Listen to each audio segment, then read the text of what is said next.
And where is our director? Please come on.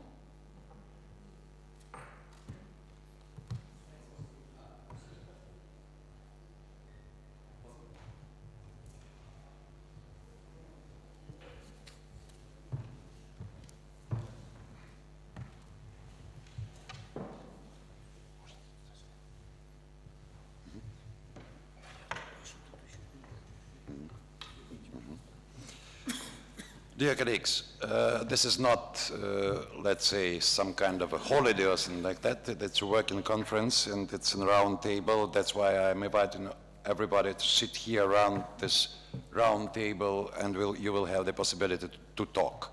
And that will be broadcasted. And in this case, if you do want to be on this device, and broadcast it, you should sit somewhere here. And so maybe those who will be talking better change the place. Or, well, yeah. In any case, a month ago, due to the initiative of our director, Doctor of Political Science, Professor Kopyka, we have created International Center for Post-Conflict Settlement in Ukraine. We have prepared several working materials, and now we are starting routine job. So roundtables, conferences, starting to discuss, and the first topic which was elected for the discussion, that's the availability of international experience and the, let's say,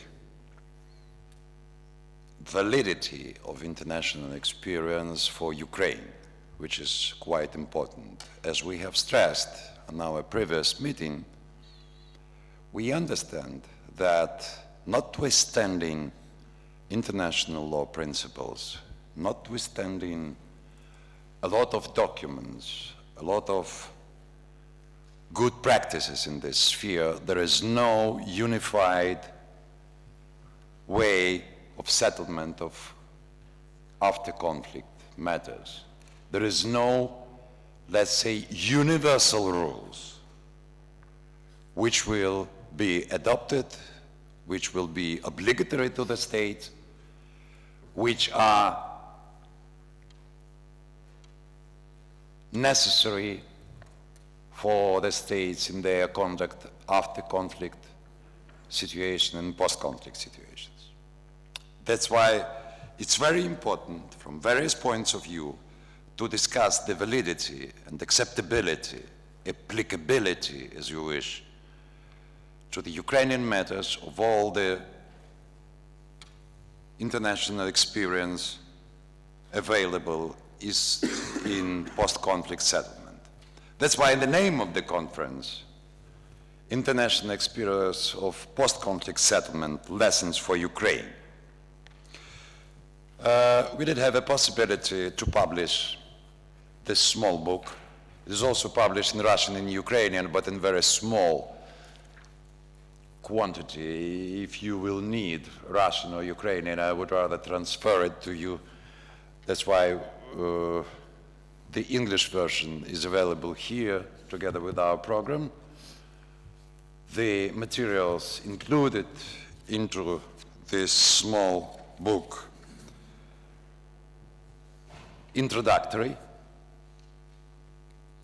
and we consider the most important part number 2, these basic principles of post-conflict settlement in Ukraine. On page number 7, which are obligatory to our center.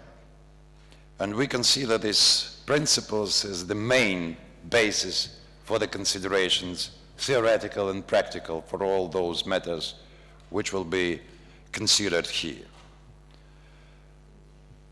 They are obligatory to the center and to the members of the center. Of course, they do have just recommendation or our own point of view. In any case, we do have a list of the participants which have declared their willingness to participate. Not all of them have arrived until 11. We hope that some of them will be a little bit later, but we will start our work and we'll see how it will develop here around this table. First of all, let me introduce our main sponsor and our main organizer and director of the Institute of International Relations, Professor Kopyka, Valery Vladimirovich. And let me excuse giving him the floor first. That's a very important thing to us. Valery Vladimirovich is the first foreign language French, but he has agreed, and he has the second language English, but he will talk English. So, as it was promised. Yes, please, Valery. Thank you, Alexander. Thank you, dear guests, dear colleagues. Let me start and open this meeting with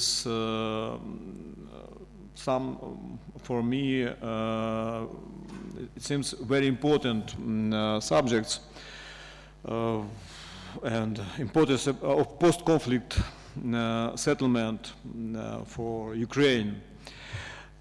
Given the ongoing Russian aggression that began with occupation and illegal annexation of Crimea and continued in the eastern Ukraine, the efficient post-conflict settlement is very important for Ukraine.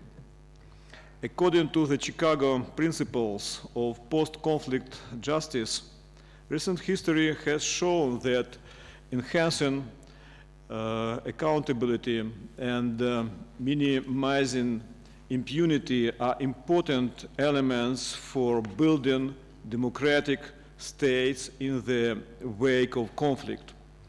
These practices are also essential for establishing a rule of law, respecting human rights, honoring the suffering of victims, and preventing the recurrence of future violations. It is worth mentioning that post-conflict justice involves a delicate balance between peace, justice, and reconciliation. The efficient post-conflict settlement is the only way to restore peace in Ukraine, ensure the territorial integrity and unity of the country, protect human rights and freedoms. Such post-conflict settlement is possible only with involvement of scholars, lawyers, civil society representatives. This is no doubt that civil society involvement is one of the most important factors in determining whether a post-conflict peace-building initiative will be successful. Efforts put forth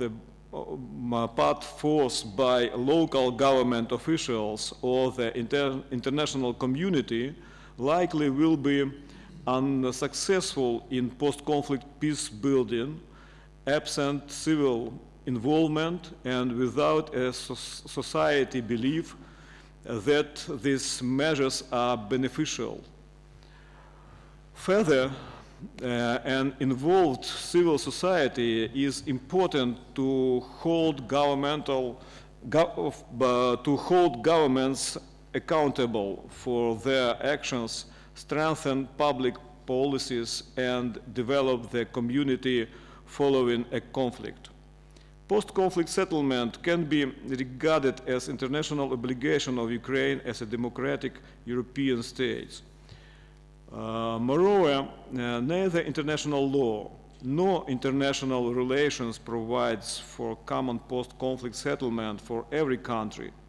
It should be noted that post-war situation differs in relation to factors such as the causes of outbreak of conflict and the way it was resolved, the complete or not cessation of hostilities in the entire territory of the country, the initial economic conditions and the level of development of country, the extent of international political support to the settlement, and the donor interest in the country.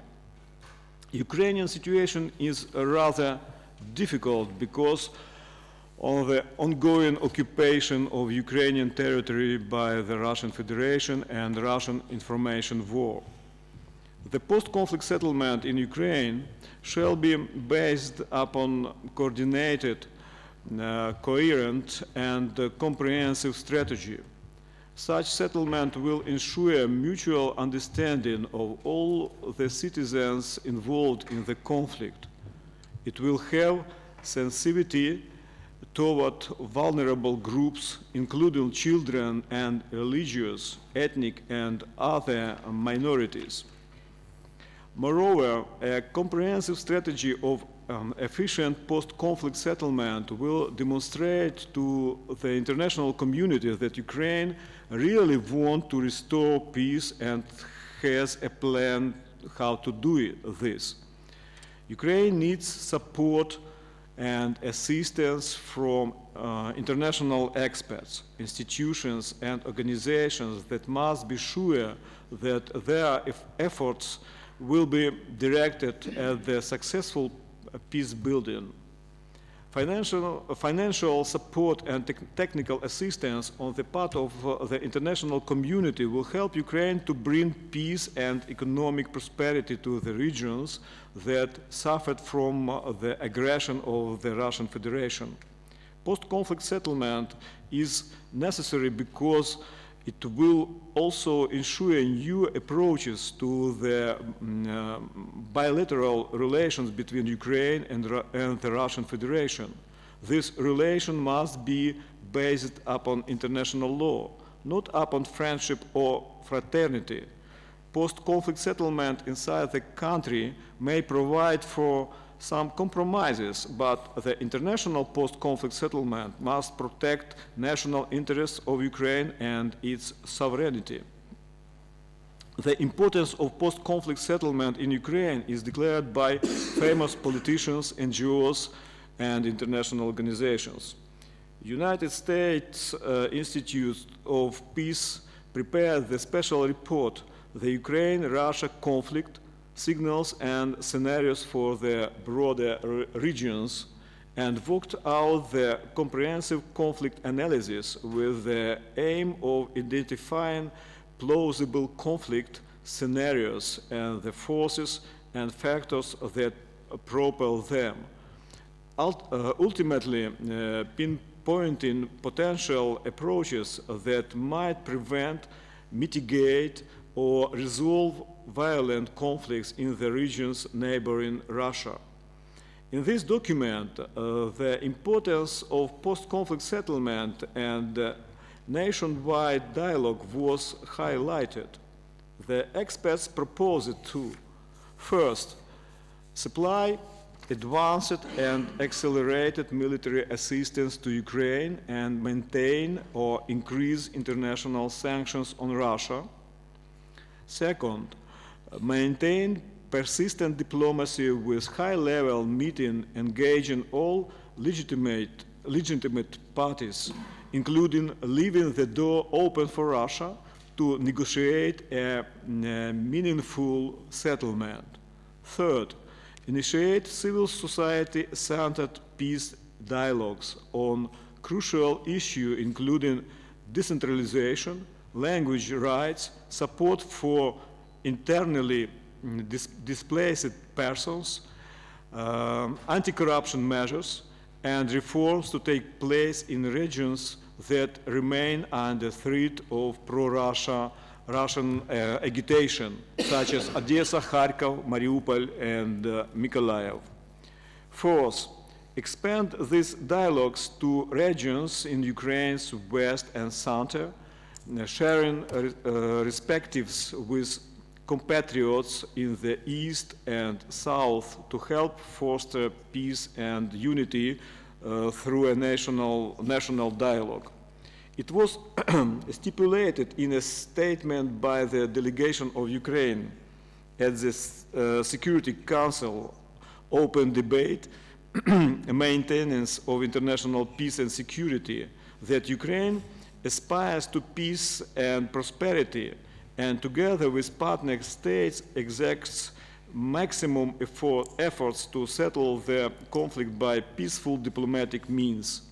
After putting an end to the military aggression, establishing peace and restoring Ukraine's full sovereignty over Donbas region and Crimea, will focus on bringing millions of people back to a normal life, restoring economic and social infrastructure on the basis of sustainable development.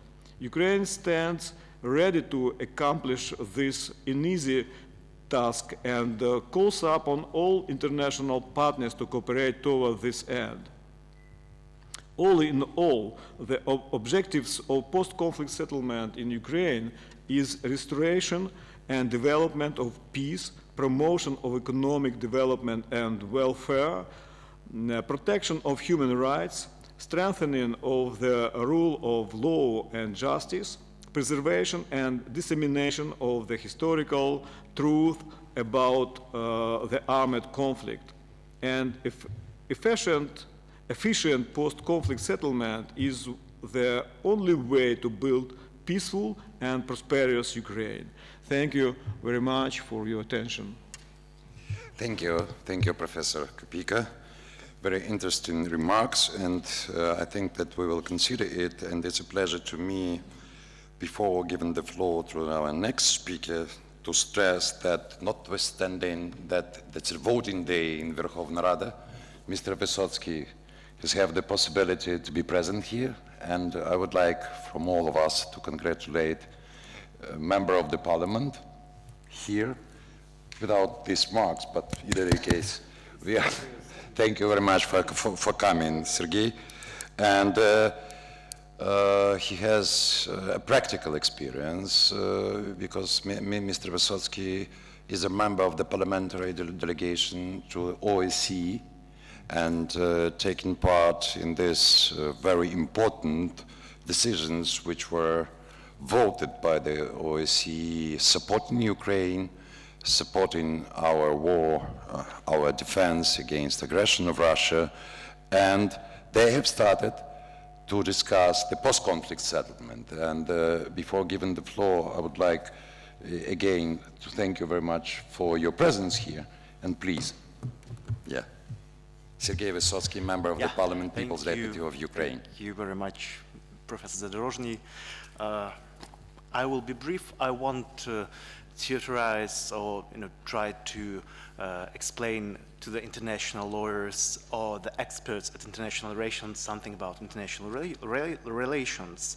I have just from my side, from the practical view, not theoretical view, some kind of remarks about how this mechanism of post-conflict settlement and reconciliation, mediation is working now in our conflict, in our Russian aggression, our case of Russian aggression. So I will be very brief. We had an agreement with Mr. Director that if I will be brief in 5 or 10 minutes, he will grant me a major international studies. So instantly,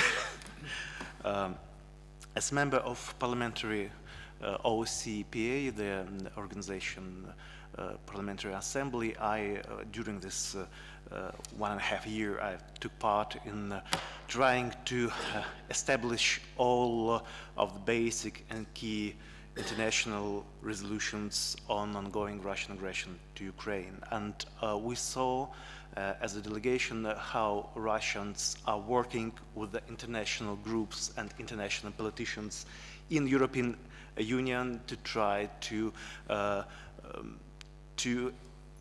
impress and to depress their agenda into all the international organizations. From my point of view, what did I see on this, my experience? Unfortunately, we didn't see any effectiveness in the real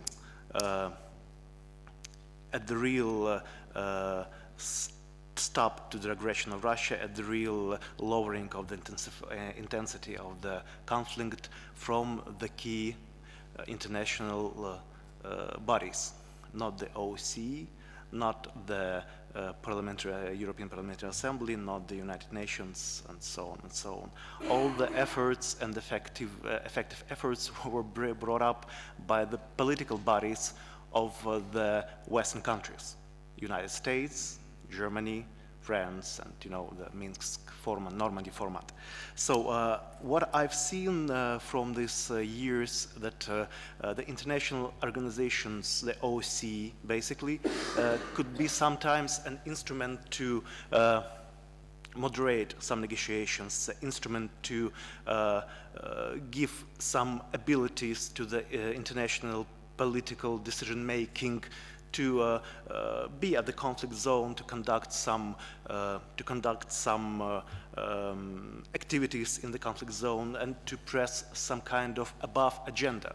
This kind of international negotiation organizations at the OSCE, United Nations, they became the ground for the negotiations, but not for solving the problem, the real solving of problem. Because we all see that the low the real stop to the intensive conflict at the East were brought up only by the sanctions, and the sanctions were the product of the United Nations, OSCE, parliamentary assemblies, or other international bodies, unfortunately.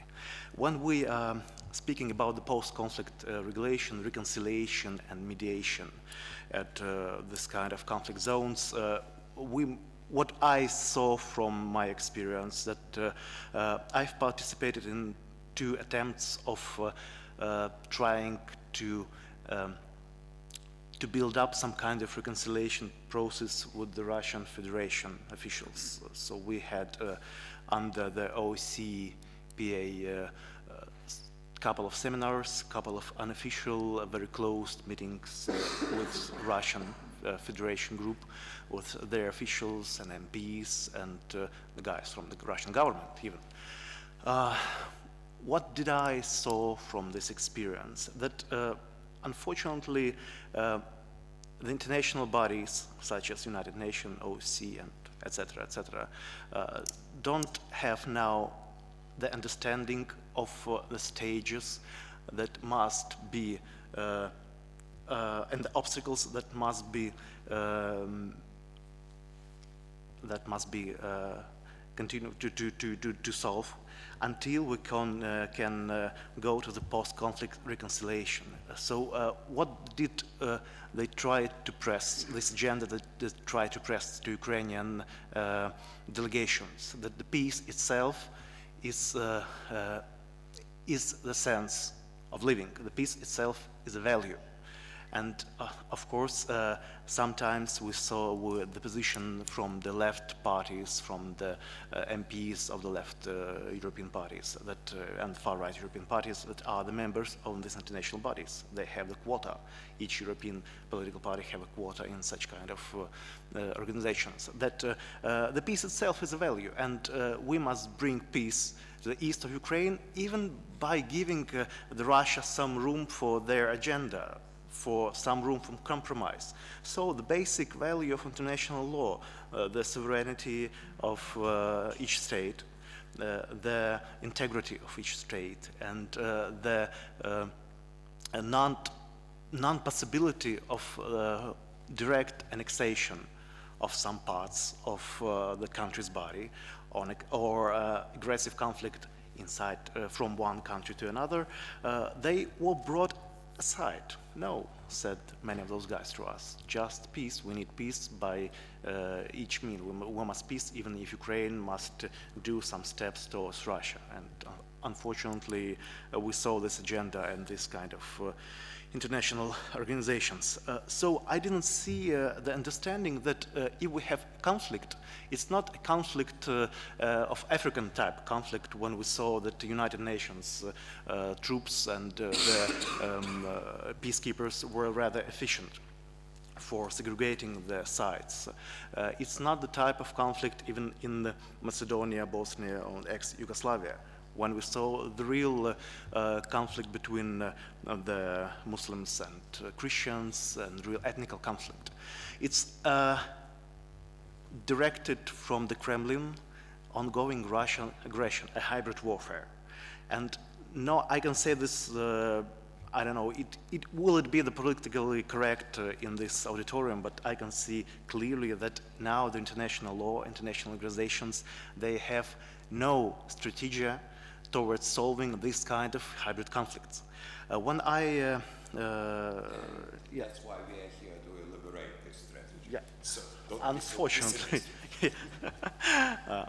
when we see the experience of solving such kind of conflicts, I could tell just one conflict that are much similar, international conflict that is much similar to this kind of Russian aggression, hybrid aggression. It is Nicaragua case, and I see that somebody in this auditorium will have a report on this case. When we take Nicaragua case, the reconciliation at Nicaragua took place only when the United States, after the Iran-Contras scandal, stepped aside from involving in the Nicaragua so-called civil war. And then all this political means, all this political mediation and reconciliation and post-conflict steps of trying to find a negotiation with Contras, trying to involve them into Nicaragua politics, trying to give them some rights at these territories were given. So every reconciliation and every post-conflict reconciliation can start when the conflict is over. And when we have the aggression, and now we have the Russian aggression, only after the aggression will be stopped, and only after the troops will be withdrawn from the territories. When we have Ukrainians, we can reconcile with Ukrainians. But this agenda that we saw sometimes at the international bodies like OSCE, during the unofficial consultations, was highly involved in the negotiation of Western politics. Like they're trying to establish this kind of agenda of reconciliation, post-conflict regulation, despite that we have direct Russian troops at the east. And we're trying to ask them and try to convince them that it's impossible to reconcile with the direct enemy. We can reconcile only with Ukrainians. It's I don't know what statements I can give for some kind of scenarios or recipes. I'm not an expert in international law. I don't see exactly how can we, on the basis of Russian aggression to Ukraine, on the basis of Ukrainian-Russia conflict, of annexation of Crimea, of hybrid warfare at the East, how would be the framework, what would be the framework of new world settlement, new world order, and new world organizations that will interfere in such conflicts and stop them? Because I see that this United Nations, obviously the member of the Security Council is Russia, so we can't press anything through the Security Council. When the aggressor is the part of this body, I don't know what can we do with those bodies and what system could be established really just to try to stop such kind of conflicts at the future to an end. If you have some recipes, if you will have some views on how can we reform the international security sector on the basis of the present organization, United Nations, OSCE, OSCE, of these parliamentary assemblies, I will be glad to take those thoughts and maybe try to express them on the international positions, on international meetings at the delegations, at other, we have plenty of international meetings and contacts in Rada. But now I see that we are stuck to the system that doesn't work properly. And basically, none of these national governments of the West, not Ukraine, not even the bright and the clear-thinking people at those bodies, like the president of OSCE-APA, Ilkka Kanerva, he's Finnish, and he knows exactly what's the hybrid warfare and Russia aggression. He's from Finland, obviously. He knows what Russia is. We don't have the understanding of how can we rebuild the international security sector for its working properly. And unfortunately, we see that the only proper means to stop this kind of warfare are coming from the national governments. As I said before, the United States, Germany, and other national governments and national bodies that are stronger in some cases, economically, politically, military, than other national governments. So that's my key points. Thank you. Thank you, Sergey. And I think that, of course, you're realistic, but our suggestion here was in the next report, Olga Derkach has promised to be here. That's from the State Border Control. And I think maybe she will be a little bit later somehow, because the suggestion on renewal of control over the state border of Ukraine is one of the premises of post-conflict regulation, and that's why we have invented her in the first part of our draft of the program, because the renewal of the control of the border is one of the most important things to stop the conflict. I hope that in any case there will be a possibility for her to deliver her report, at least in a written form. She has promised to transfer it to us, and meanwhile I'm transferring the word to Professor Babin about the activity and the Ukrainian jurisdiction for the post-conflict regulation processes. Please, Professor. Thank you for a kind possibility to give you some opinions concerning the issues of implementing the practice of Council of Europe as hard law practice, so recommendational acts in procedures of solving conflicts. And we have some positive background in these cases. For example, the Northern Cyprus situation, as we know, decisions of European Court of Human Rights facilitated some aspects of those conflicts, and evolution of this practice in judgments of European Court shows that first reflection of conflict situation in judgments that was, for example, in the Louis Zidu case and other cases, Cyprus against Turkey, was changed, but it was changed reflecting the changing of policy and practice of de facto powers of Northern Cyprus. And we may see that Turkey and controlled by Turkey and Northern Cyprus authorities de facto partially implemented demands of European Court of Human Rights, reflected in its judgments. So we see that it is not the absolutely tool. It's not like drugs that can cure every disease, but we may appeal to these standards, as these standards covers all the parts of conflict, and we may ground some vision of future solving the conflict according to the principles of Council of Europe.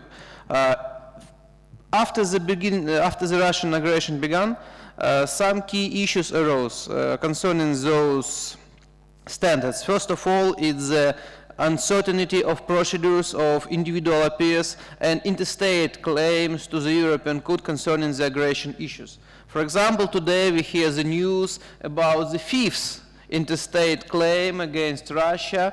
I don't know the details now, but I can assure you that it will be a huge process involving a lot of people and with large documentary basis. But we have 3,000 of individual appeals, and they are different, and they have different goals and different procedures against one state, aggressor state, or victim state, or against both states. Also, we have the urgent issue of derogation of Ukrainian obligation according to Article 5 of Convention on Human Rights. As we know, last year the Supreme Rada of Ukraine adopted some declarations about such derogations. We had problem with it concerning, first of all, the UN standards that were not implemented in these declarations, and we have some practical tasks. Among them, there are temporal frames, territorial frames, personal frames and of those derogation procedures, and issues of procedure of derogation providing in certain judgments or future certain judgments of European Court of Human Rights. More, we have other situation connected with derogation, but not the same one, is the issue of presence of Ukrainian jurisdiction in conflict zone. This issue is very complex, as we have occupied territories that are annexed. It is the first frame of this situation and first task to European Court to determine the jurisdiction. The other situation is occupied territories of East, and it is other legal regime, and quite another situation of presence of jurisdiction. And the third situation is front line that is changing, and the fourth situation is other region of conflict where the war activities were in 2014, 2015, and now they are controlled by Ukrainian government. Those issues were covered by some informational lists to the European Court given by Ukrainian government. It was a hard work to analyze the temporal frames and territorial frames of those processes, as front line of conflicts in conflict in 2014 was quite uncertain, even for Crimea. And you may imagine how it was hard to distinguish those frames of jurisdiction of our government on the east. But it was done, and this process demand for future development, as conflict is LS still being, and the front line LS is still changing. Also, we have the huge problem of political manipulation with standards of Council of Europe that are make it by almost all the parties of those and players on this conflict, and those attempts are still going on. And we see, for example, the changed policy of Russia reflecting the standards of Council of Europe, and first of all, Russian refusal to implement all the decision of European Court of Human Rights. Then we see the political games connected with missions of Council of Europe. First of all, it is mission to the Crimea that was in January of this year, and we had the report of this mission. It was officially presented last week, and this report shows that Russia achieved almost all goals that he may put before themselves, organized those missions, as this mission was initiated by Russia and organized by Russia. And the Ukrainian government did nothing to prevent this procedure. And the political result of this mission is the declaration that the Council of Europe cannot watch and stay away from the situation where 2 million of people were are not covered the European Convention. And Russia proposed a very simple way to stop the situation, is to recognize the annexation. Yeah, it's very simple. Recognize us, and we'll give to these poor people possibility to appeal to European Court of Human Rights. And as we have two kinds of heritage and two kinds of values in this situation, values of human rights and values of territorial integrity, Russia plays on human rights values and say they are more important than Ukrainian territorial integrity. Recognize it, and human rights will be defended. It's a position that is not so bad for its authors, as we have nothing like this in our. For example, in Minsk process, we do not, as I know, use any attempt to improve the Council of Europe standards to the occupied territory of Donbass. There are no any idea about such simple things as, for example, facilitation of procedure of communication before Ukrainian government and European Court, and even implementation of the decisions of European Court on Human Rights that were done before the annexation. It is a real problem. And those provisions are not discussed in Minsk. They discuss only pension and social payments, but not the European standard payments. And this is not a problem of Russia or separatists, it's now a problem because these issues are in silence. More, these issues must not be must not only be discussed, but also they must be a ground for such, for some key core ideas of future development of legal basis of post-conflict regulation, as we must demand, as minimum, implementing the standards of Convention of 1950 to the Donbas region in full volume, as Ukraine recognized it and ratifying its protocols, for example. And in this situation, not only the execution of European court judgments, but also procedures of providing the effective communication with Ukrainian government and European court concerning the events on these territories are important. More, if the local election that should be done in Donbass will be recognized by Ukrainian government, it will cause the automatically jurisdiction of Ukraine according to Article 1st of Convention in all frames, in property issues, in issues of tortures, etc. So we may come to a situation where so-called authorities of Donetsk people and Lugansk people republics will still kill people, take property, and stop all civil freedom, but they will be Ukrainian, as we may usually say, under the Ukrainian flag. It is the worst situation, as for me, and this situation is the main goal of Russia on today in its policy to Europe, to the Council of Europe. Those are the key problems I want to give you and expect for discussion to find some solutions. Thank you. Thank you, Professor Babin. And let's make a short discussion on the problems which were delivered by our colleagues here.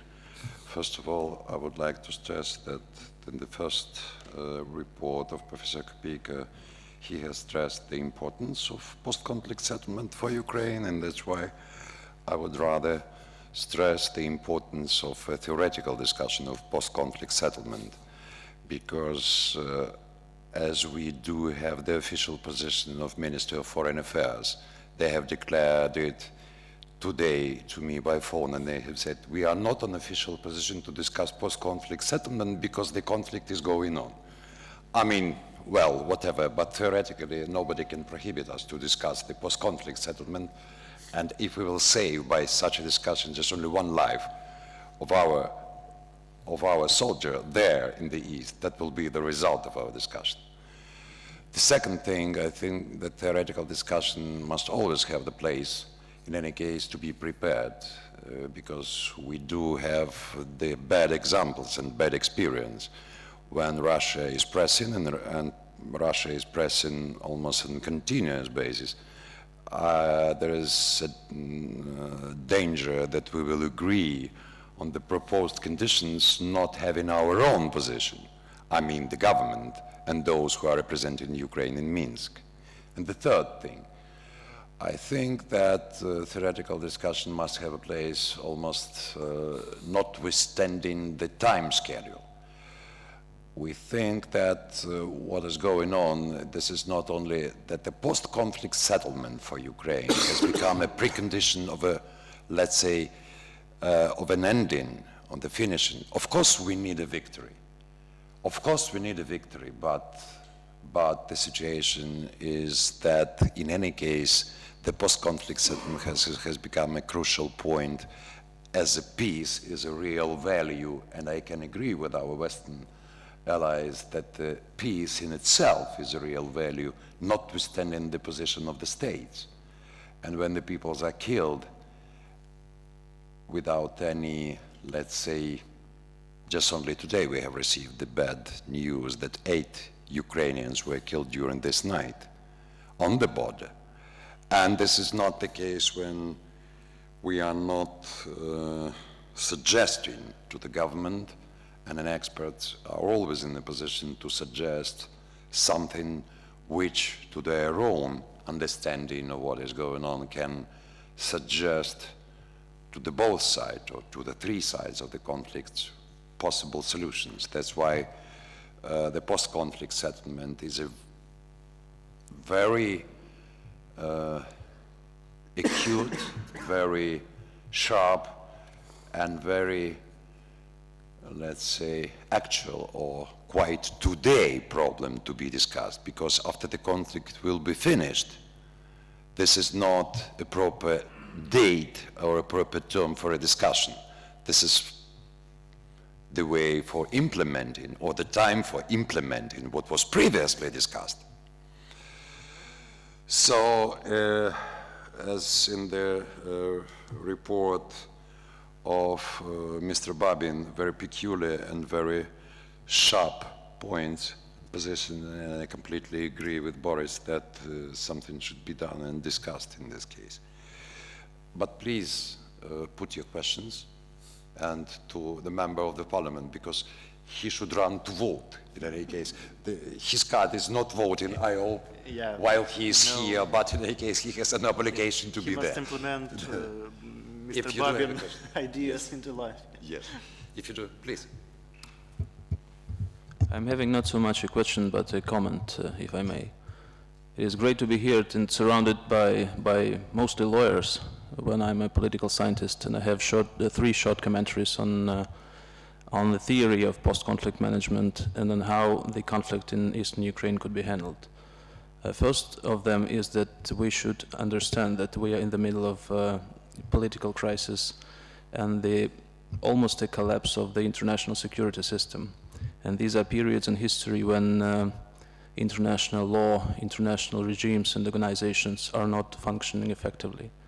And before we find a political solution to the conflict, it will be impossible to solve it by legal instruments per se.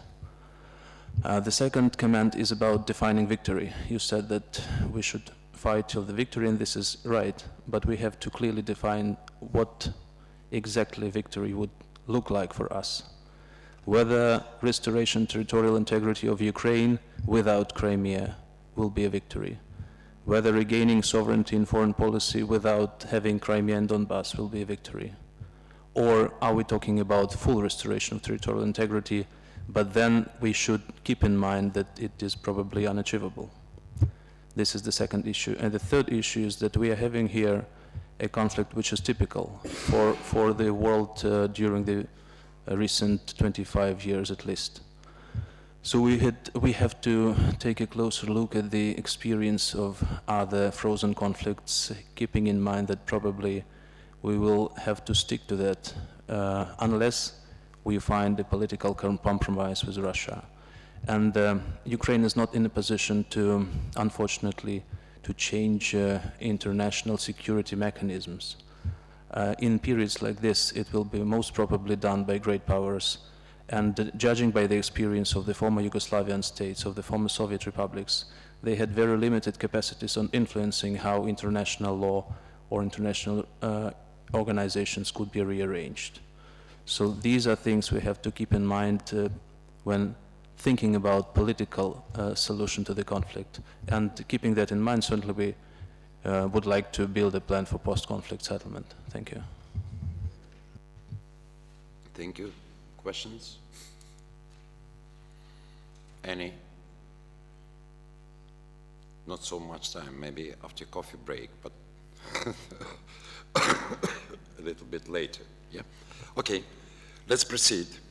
I think that we should start to discuss a peculiar thing, and I'm giving the floor to Assistant Professor Zahar Tropin on Nicaragua against the United States of America as a case concerning military, paramilitary activities within the territory of other states, lessons for Ukraine. Yes. Please, Mr. Tropin. Thank you. Thank you for giving me the possibility to present some kind of results of my research of this case. First of all, as general comment, I would like to say that the main problem of Ukraine now in conflict, first of all, we are to define whether we are preparing our recommendations for resolving the conflict and for position of Ukraine in this conflict, or whether we are preparing our recommendations for post-conflict regulation in Ukraine. And the main problem of Ukraine now is absence of comprehensive legal position, international legal position, which cover all aspects of this conflict and in which all bodies of Ukraine and all authorities of Ukraine will act as one front, one army, let me say in these words. But speaking about post-conflict regulation, post-conflict settlement, I would like to say that we are to be a little bit cynic and pragmatic in this aspect, especially speaking about legal points. I think that any lawyer knows such concept as procedural bombs. I explain. This is issues, actions which made beforehand for them being used in future, in process. In this case, speaking about settlement of post-conflict settlement and speaking about post-conflict position of Ukraine, international position of Ukraine, I think that we are to think about such procedural bombs, such issues which will be done now, but which can be used in future, further, in post-conflict settlement. And in this aspect, I think that case Nicaragua versus United States is one of the prominent cases, because not only due to the circumstances of the events, but also due to the reasons and ways of its settlement and its consideration within the International Court of Justice, within the ICJ.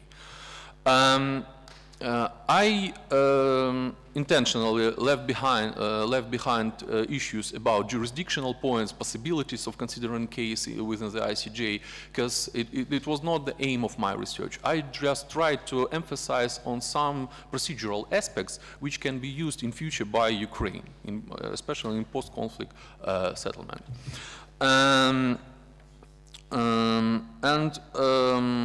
Why? Let me remind.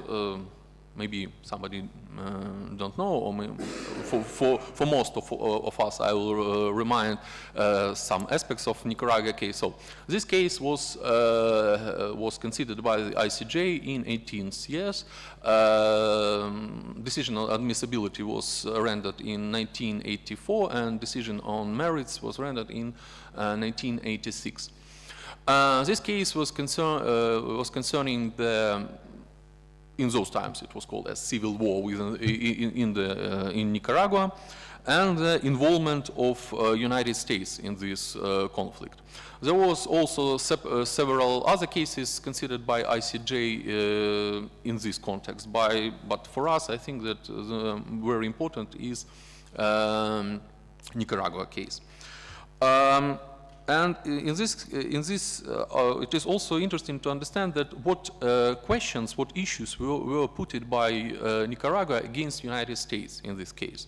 So let me remind you that it was acts of direct and indirect use of force and threat of force, gross interference into the internal affairs of Nicaragua, violation of territorial integrity of Nicaragua, violation of right of peaceful merchant shipping passing, murder of civilian residents of Nicaragua, and as general fundamental violation of fundamental rules of international law.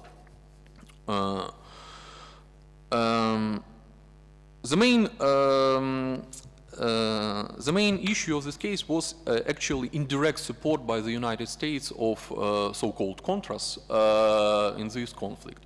But it is also important to mention that United States haven't ever denied its participation in this conflict. It was direct statements of officials of United States that yes, we are support. It was direct decisions of bodies of United States on providing funding to the Contras or other groups of paramilitary groups. The United States only contested, let's say, extent of such involvement and legal grounds of such involvement. So, in this situation, this case is not quite similar with our situation, because in our situation, Russian Federation, Russia, absolutely denied its participation in this conflict. That's why speaking further, one of the points of proving is proving of participation of Russian Federation in our conflict. And speaking about, let's say, substance of my research, I emphasized on evidence basis which were used in this case and what standards of admissibility of evidences were considered by the ICJ in this case. First of all, also as general remark, maybe just as a reminding point, United States refused to participate in this case in merits stage. After the decision on admissibility and when ICJ recognized its jurisdiction on this case, United States refused to participate further in this case, and it was a big problem for ICJ. Especially speaking about evidences, because in this situation ICJ had only evidences presented by Nicaragua and only evidences presented by United States beforehand, I mean in jurisdictional stage on jurisdiction. And ICJ separately stated this as one of the problems of this case. The main issue which was stated by ICJ speaking about evidences and facts is that the main problem, ICJ stated that the main problem in this case was not only the problem of evidences and facts, but the problem was that parties were not unanimous, not even about interpretation of facts, but even about existence of these facts. Because in this case, there were many examples of situations when United States disregarded some facts and stated there is no facts, and there is no any evidence proving of these facts. And to the contrary, Nicaragua stated that there is evidences and there is such or this or that's facts. Quite similar, yeah, to our situation. And in this situation, court stated that we are to consider all evidences presented by parties in general. And actually, ICJ divided evidences in two blocks. He said that as first block, ICJ was obliged to take into account not only statements of parties, written statements of parties, written evidences, expert opinions, and statements of witnesses in this case, but also information from public sources, articles in mass media and books or other information from public sources. But there was a separate reservation of ICJ about this second type of evidences. ICJ stated that those evidences couldn't be taken separately, and ICJ couldn't totally rely on this second type of evidences. They can be used only as in general picture and only to support or to, let's say, together with other evidences, especially with first block of evidences, or at least to support first evidences and facts established due to the first type of evidences. In other words, those evidences are to be taken into account in aggregate and to, for establishing or evaluation of these or those facts which were taking place within the territory of Nicaragua. Also, there was interesting position of ICJ about the official statements of officials, of parties to the disputes. ICJ stated that yes, ICJ can rely on these official statements, which were not presented in the case, but I mean, again, in mass media or in other situations. But ICJ also made a reservation that in this situation, we are that ICJ was obliged also to take into account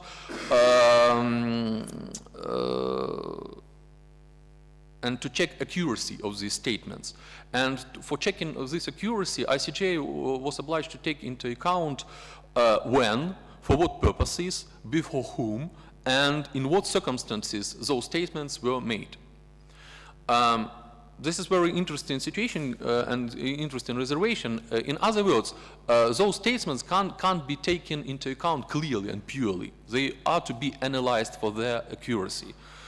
As example, in our case, I will remind you, I remind you the statement of Vladimir Putin about that Russian take usage of military forces on the territory of Crimea and events in Crimea. So, taking into account this position of ICJ, those statements can be taken as recognition, pure recognition.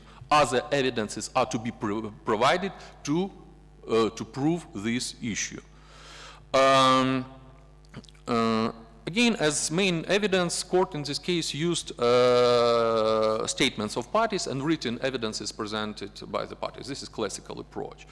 Also, it was separate position of ICJ about the witnesses and statements of witnesses. Because it is also interesting that in this case 5 witnesses were heard, and it is interesting the attitude of ICJ to those statements. ICJ stated that when relying and when taking into account statements of witnesses, the only issue which is to be taken into account is only factual information, but not opinion or personal position of those witnesses. Only facts, only information which can prove evidences or which can prove some other facts. So this is also important, and I think that it was first time when ICJ provided such a position about statements of witnesses. So this is, let's say, technical issues about standards of to evidences, and these issues are to be taken into account by Ukraine for preparing of evidence for any further or any possible future cases, actions of Ukraine. But there is also second block of issues in Nicaragua case, which is very interesting. I mean, not procedural aspects, but let's say findings of court on those or that issues, which can be interesting for Ukraine due to our circumstances. First of all, ICJ was absolutely clear in its position that financing and training of Contras is in violation of principle of prohibition of usage force and threat of force. So, according to the position of ICJ, training and financing of such paramilitary forces is the violation of the main principle of the international law. However, it was interesting statement that simple provision of weapon to the paramilitary groups is not an equivalent to the armed attack within the territory of the state. So, if one state provides weapon to other, let's say, to paramilitary groups on the territory of other state, it's not an attack, it's not an aggression. It is other issue which was discussed further. It is interference into the internal affairs, according to the position of ICJ. But financing and training, okay, in this situation, it can be considered as violation of principle of prohibition of use of force and threat of force. Second, one more interesting issue is that ICJ established that United States, through support of Contras within the Nicaragua, tried to make pressure in the issues which are to be resolved by states and their own, in the light of the principle of respect of sovereignty. The court stated that when one state aiming to make pressure on another state supports paramilitary groups within the territory of such other state, such actions are to be considered as interference into the internal affairs. So in this issue, the pressure was the crucial point. Again, very, very similar situation. And even in our situation, it is absolutely clear because Russian Federation clearly states that, yes, we are actually making pressure on Ukraine through our relations with representatives of separate areas of Lugansk and Donetsk region. Also, it was a very interesting position concerning control over the activity of paramilitary forces within the territory of other state. Actually, in this case, ICJ made some criteria of control over the paramilitary activity of the paramilitary groups. ICJ stated that such criteria can be used as expressing full control over the activity of paramilitary groups. They are appointment of leaders, organization, training, supply, planning of operations, choosing of targets, and tactical support. I mean, presentation of information or other tactical support to those groups. In this case, taking into account all those aspects, ICJ stated that ICJ didn't find any evidences of full control of United States over the Contras. The only issue, again, interesting in this context, was that, which was proved during hearing, was that United States prepared and provided books, handbook on partisan warfare, theoretical book on partisan warfare within the Nicaraguan territory, and this was stated as let's say, interferes into the internal affairs. But again, it was just one brick of one element of support with which was proved. Taking this into account, if we are speaking about our situation, Ukraine will be obliged to prove all those aspects of control of Russian Federation over the paramilitary groups in the separate areas of Donetsk-Lugansk region, to prove full control of Russian Federation over those groups. So all these aspects are to be proved. If we fail to prove these aspects, so it will be other issues, and those control will not be considered as full control.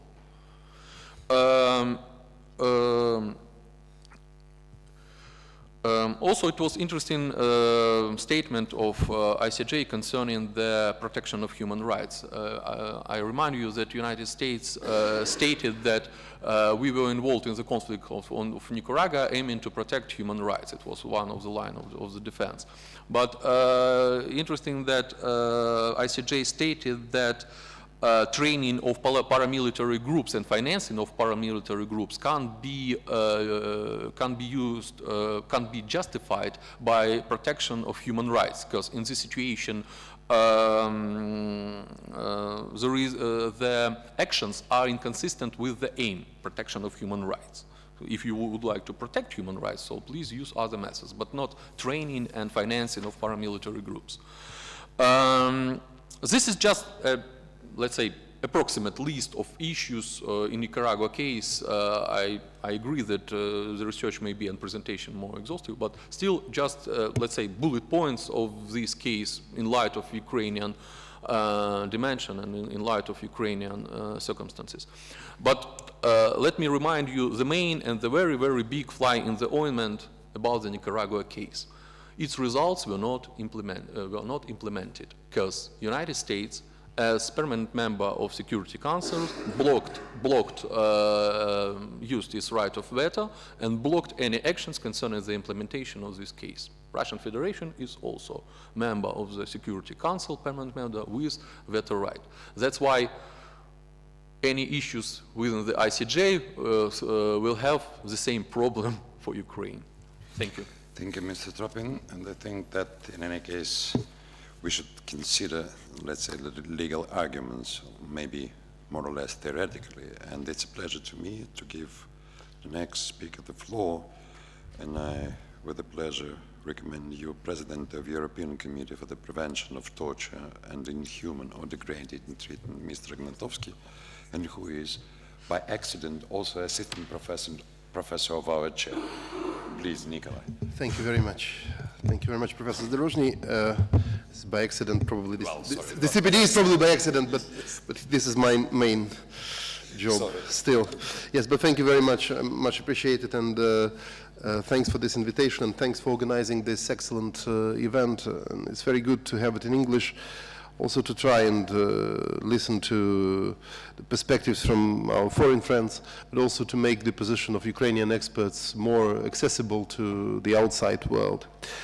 There's still a lot of confusion between the issues of conflict settlement and post-conflict management, and the discussion shows that we are definitely still on the stage of the conflict that is ongoing and needs to be settled before actually the post-conflict management issues will become really on at the very top of our agenda. Therefore, I understand the response from the Foreign Ministry.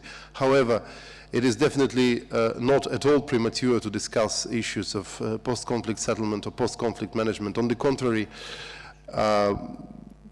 the way that the conflict is going to be settled to a significant degree also predetermines further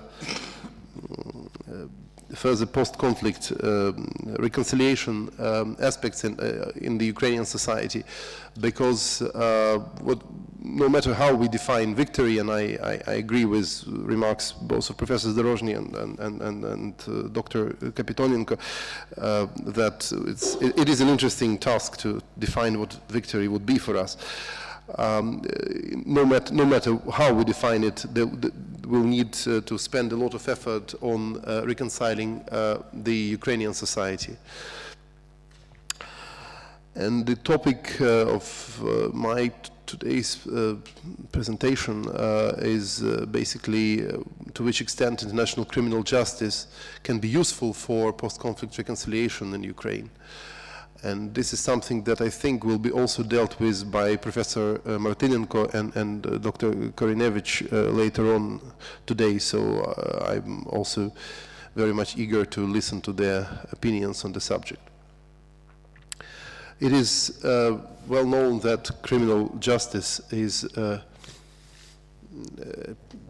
part and parcel of any post-conflict reconciliation. In fact, criminal justice to a significant degree determines how the society is going to carry on following the conflict. And the parameters of the criminal justice aspects are also being defined now. They have already partially been defined in Minsk during the Minsk II talks, and the package for the implementation of the Minsk II agreement also envisages, for example, amnesty for the participants of these events, which means basically that this is one of the key elements is already there. The other question is, of course, how we define amnesty and how this is going to operate in practice. But it is already clear that amnesty is an indispensable part of the whole process. Because Minsk II agreement is probably the only thing that we currently have, the only tangible thing that is there, and also, of course, formally speaking, because the package for the implementation of the Minsk II agreement has received a sanction from the United Nations Security Council, whether somebody likes it or not. Ukraine's own position concerning the post-conflict reconciliation and concerning international criminal justice is far from clear. On the one hand, the new Ukraine, the post-Maidan Ukraine, has declared its intention to participate in the mechanisms for of international criminal justice to the fullest degree possible.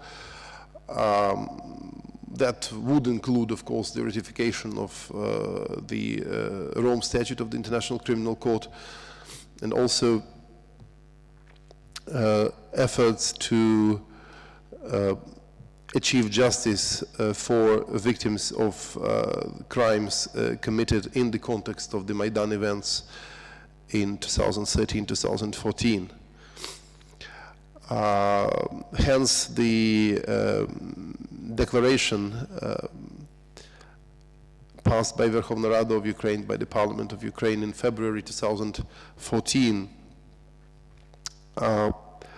which was further transformed into a formal declaration under Article 12, paragraph 3 of the Rome Statute, submitted to the International Criminal Court concerning the crimes committed in the context of the Maidan events. And then another similar declaration, which was also transformed into a formal declaration under Article 12, paragraph 3 of the Rome Statute concerning crimes committed since the beginning of the armed conflict in Ukraine since the 20th of February 2014 till an undetermined date in future. At the same time, Ukraine has not really progressed when it comes to the ratification of the Rome Statute. On the contrary, the presidential draft of the amendments to the Constitution dealing with the judiciary envisages that the ratification of the Rome Statute would only be possible not earlier than 3 years after these constitutional changes enter into force. And this decision, which is hardly explainable by any rational arguments, because Ukraine has already surrendered, so to say, to the jurisdiction of the ICC without even the end date, and still now some arguments are being invoked that possibly those who now fight for Ukraine against the Russian aggression might fall victims of the prosecution by the ICC. Therefore, the Ukraine should be cautious with ratifying the Rome Statute, which such arguments, of course, make no sense whatsoever legally, and well, the whole discourse is highly deplorable, of course. At the same time,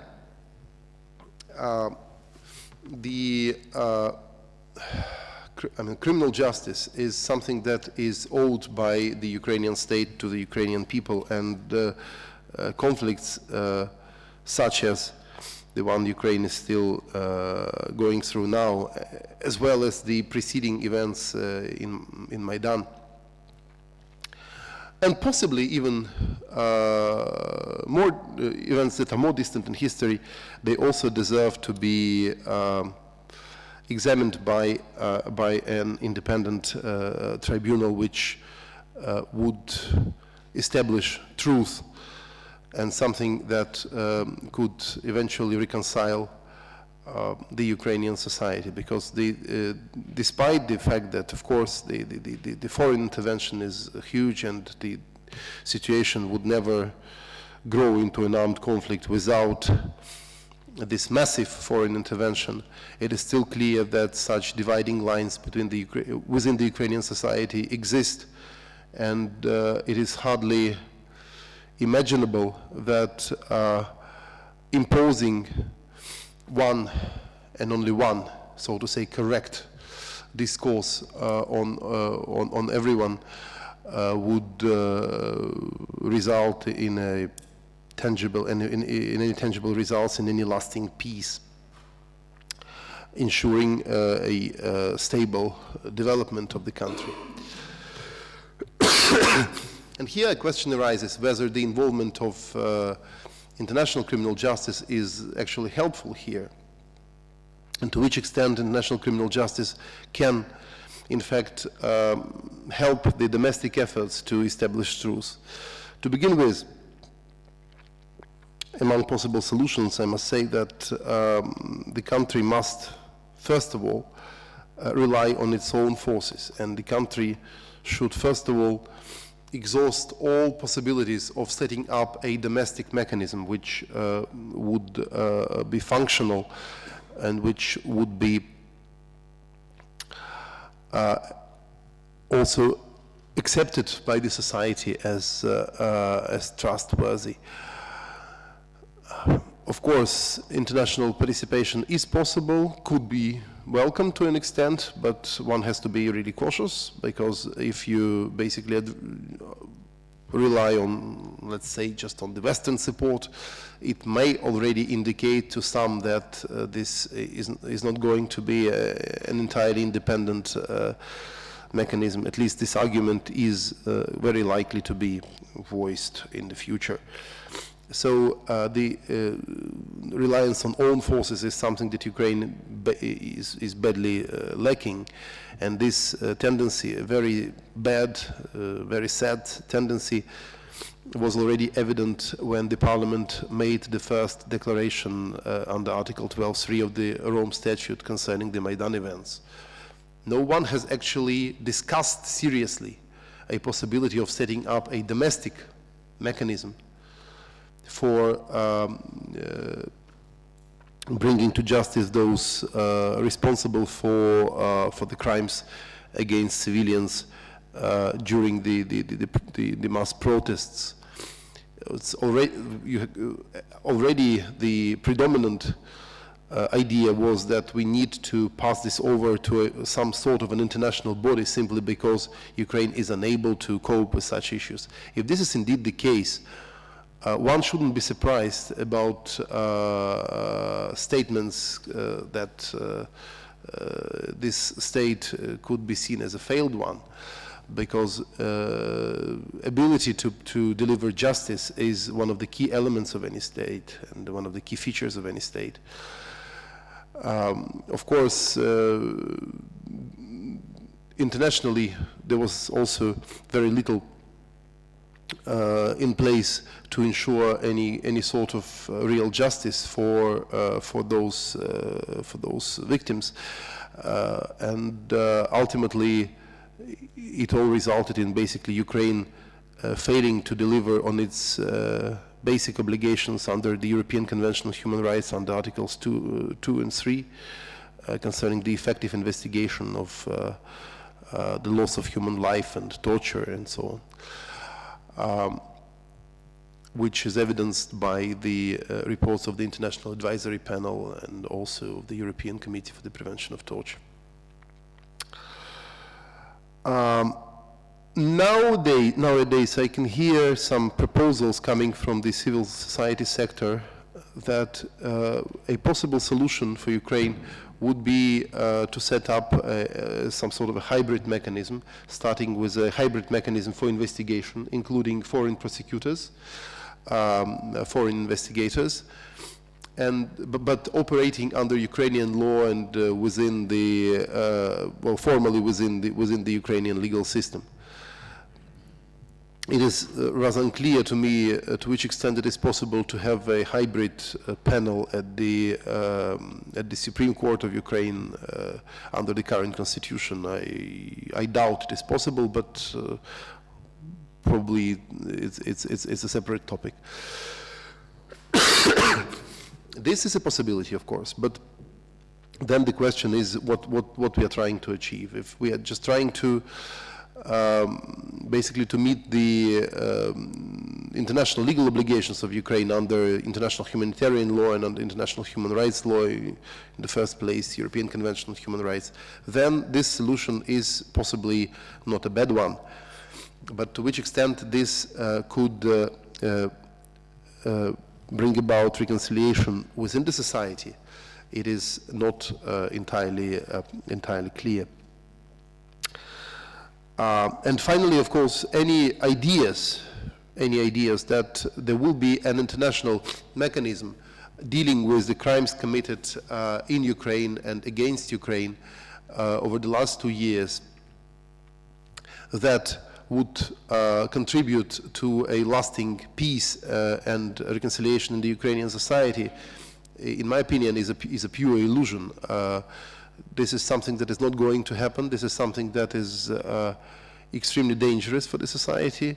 In the best case, it will give no result. In the worst case, it will deepen the problems within the society. A very simple example would be, of course, a very obvious example, it's not simple at all, but obvious example would be the International Criminal Tribunal for the former Yugoslavia and the acceptance, or rather lack of acceptance, of the results of these tribunal in the former Yugoslavia. The opinion polls in ex-Yugoslav republics are truly shocking. Basically, the opinion about the judgments of the ICTY are completely predetermined by the ethnicity of the person who is asked, and by the belonging to a certain ethnic or national group. Even now, after the Karadzic judgment, we can see that for example, in Bosnia and Herzegovina, in the Serbian part, in Republika Srpska, the vast majority of persons do not believe that genocide in Srebrenica took place at all.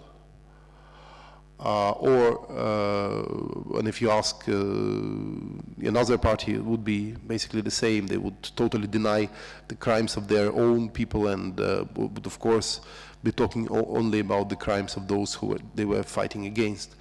So this is something that needs to be avoided in Ukraine, because it might give the illusion of justice, but it will not give any positive results for the future. So what is the way forward here?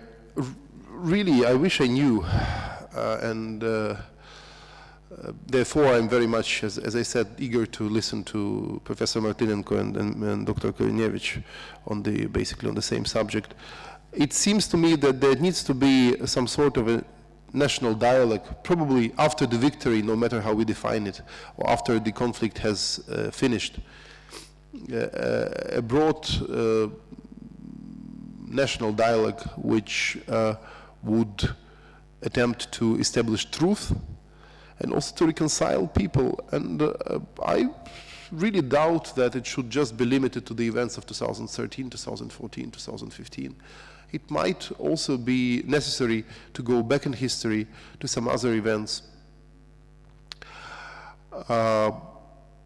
Who knows, maybe even back to 1932, 1933, to Holodomor or something like this. Really, I'm not sure. One thing I am sure about is that the so-called Institute of National Memory that exists in Ukraine completely fails to perform any useful function, because it is basically exactly a one-sided institution that, okay, we may like the discourse that they are imposing, but they are imposing a certain discourse on the society. It is not at all, in my opinion, it does not qualify as a transitional justice mechanism, or as a truth mechanism aimed at establishing truth. It's rather a propaganda institute, and I'm using the word propaganda here with completely neutral connotations, without negative connotations. It's just a different sort of exercise. So maybe something like this would be necessary. It is, of course, not an easy topic, also because there is a huge sense in the Ukrainian society, and fully justified, that Ukraine has fallen victim of a foreign aggression, that there must be accountability for the violation of jus ad bellum against Ukraine, that the aggressor must be punished, and so forth. And this is the background against which we have to deal with our domestic issues. And our domestic issues are extremely difficult to separate from the international issues, because the very same aggressor is very much involved in our domestic issues. So it is really difficult, so to say, to close the border, not only physically, but also substantially, to make sure that we are basically left alone. And once we are left alone, we will find a way to reconcile amongst ourselves. It is very difficult to expect that we will at any point be left alone, so to say. So to sum up, I would like to say that international criminal justice is definitely necessary. Ukraine needs to participate in the International Criminal Court fully. Also, understanding the capacity of the International Criminal Court, understanding that if and when it reaches the point that it starts dealing with concrete cases on Ukraine, it will not deal with many cases, it will be just few cases, not even a few cases, but few cases. That the main workload will still be on the Ukrainian courts and so on, but that would of course be a factor. Normally the experience shows that many states, especially those who feel that they are victims of foreign intervention and so on, they would welcome the International Criminal Court and they would encourage it to interfere, but then ultimately no one really likes the results of this involvement. Still, it is necessary to involve the International Criminal Court also to give more legitimacy to the domestic processes in Ukraine. Once the country is a party to the Rome Statute, it means that, at least formally speaking, the exercise of justice for international crimes by domestic courts falls under scrutiny of the International Criminal Court. Therefore, this is this in a way can be seen as a symbolic act, but it is probably necessary. So in that respect, the international criminal justice is a friend of post-conflict reconciliation in Ukraine. However, overestimating its capacity would be very dangerous and would be detrimental to the post-conflict management in Ukraine, once the conflict is over, of course. So these are just some thoughts. My apologies if they are not very systematic, but I think we need to discuss these issues before we can proceed to some more concrete solutions. Thank you very much for your attention. Thank you, Nikolai. And thank you for your report, and thank you for your such informal opinion, which is just the essence of any, let's say, conference and exchange of the opinions, which are quite necessary. Of course, we can read texts, but sometimes we need to hear, and which is quite important for the further developments in producing the text. May I ask a short question? Yeah. Yes, please. To Professor Antonovich. Yeah. Miroslav Antonovich, Kyiv-Mogily Academy. I do agree that reconciliation is very important, but not with criminals, not with those who have committed crimes. And my question concerns your reference to 1930s. And you mentioned that there should be different discourses concerning the events which happened there, including the Holodomor. Or probably I misunderstood you. Do you consider that there can be different discourses concerning genocide, concerning fascism, Holocaust, the Holodomor in this list? How can there be different discourses? Yes, thank you for your question. Indeed, this needs to be clarified. No, I'm not, of course, in favor of different discourses for Holocaust or for genocide and so on. My point was rather than that the society should finally arrive to a common version of history, and there should be an inclusive dialogue which would finally result into the, in the right way. In the right way, but you cannot simply impose a certain opinion over the entire society. You cannot simply include something in the criminal code and say that you are not even allowed to discuss it. You need to discuss everything, and there's a huge part of the society which simply does not believe into obvious historical facts. So there should be a mechanism to bring those facts home to those parts of the society. This is what I meant. I didn't, of course, question the fact that Holodomor took place or that it was a crime against international law, by no means. And one can question the fact, the concept of genocide and its applicability to Holodomor, in my opinion.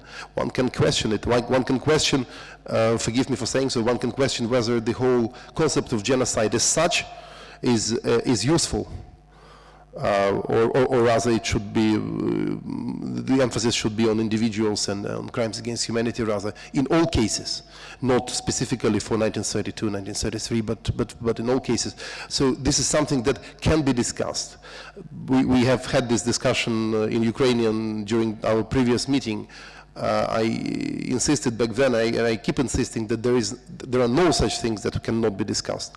However, in this case, the idea is basically to have an inclusive dialogue and to talk about things like 1933, but also to talk about the Second World War. Why not? There's a lot of mythology here, and there are a lot of people who try to use this to deepen the division between various parts of Ukraine. Just yesterday, I saw on the news some reports that I won't even mention the names of or a particular political party, but somebody was going, for example, to have a demonstration in Odessa of the Halichina division and so on. This is something that sounds so weird to me, to be honest, and something that is so provocative that it would be good for the society. I'm not saying it is possible even, because I'm not sure it is, but it would be good for the society to arrive at a certain common ground. And for example, for Maidan events, there are various discourses, and the Russian media has been very instrumental in imposing their version, and especially on those people who had nothing to listen to but the Russian media for the last couple of years in the territories of Ukraine which are not under the control of the government. So this is what I'm trying to say. This should be an inclusive dialogue, and people should feel that they actually participate and they are presented with facts, and they see those facts, and they try to, and they kind of accept those facts. Otherwise, it is extremely difficult to have a common ground for this society. But I agree, it is, and I insist, it is extremely difficult, and I'm not convinced that it is possible at all. Thank you. Thank you, Mikhail. Sergey, please.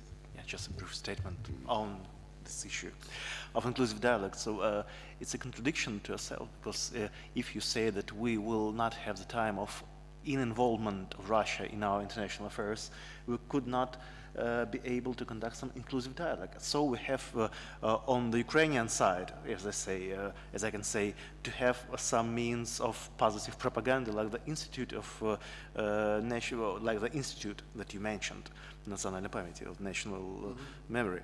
Because if we have the Russia that presses this internal agenda, it pressed this for thousands of years, it finance the media, and I was trying to make some steps towards the media control of Russian influence media here, and something we have done by these 2 years, something we couldn't, because it would be considered a major violation of the freedom of speech if we close some kind of Gazeta Vesti, for example.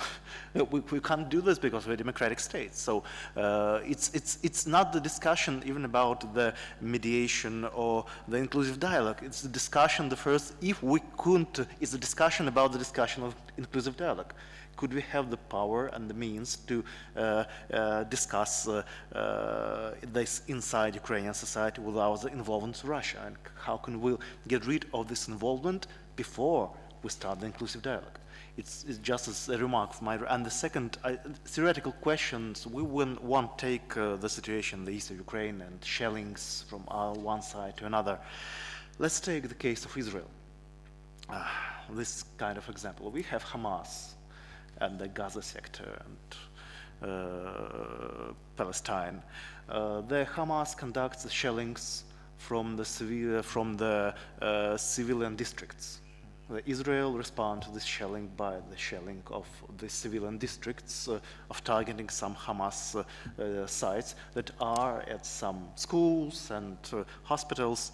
On your perspective, under the common international law practice at international courts, and what will be the judgment of international courts if some country is responding by army means to the shelling of another terrorist group that are conducted from the civil territories, from schools, from hospitals, and of course the shelling from this country defending itself could cause some civilian death. So it's a dilemma. How can you answer this dilemma?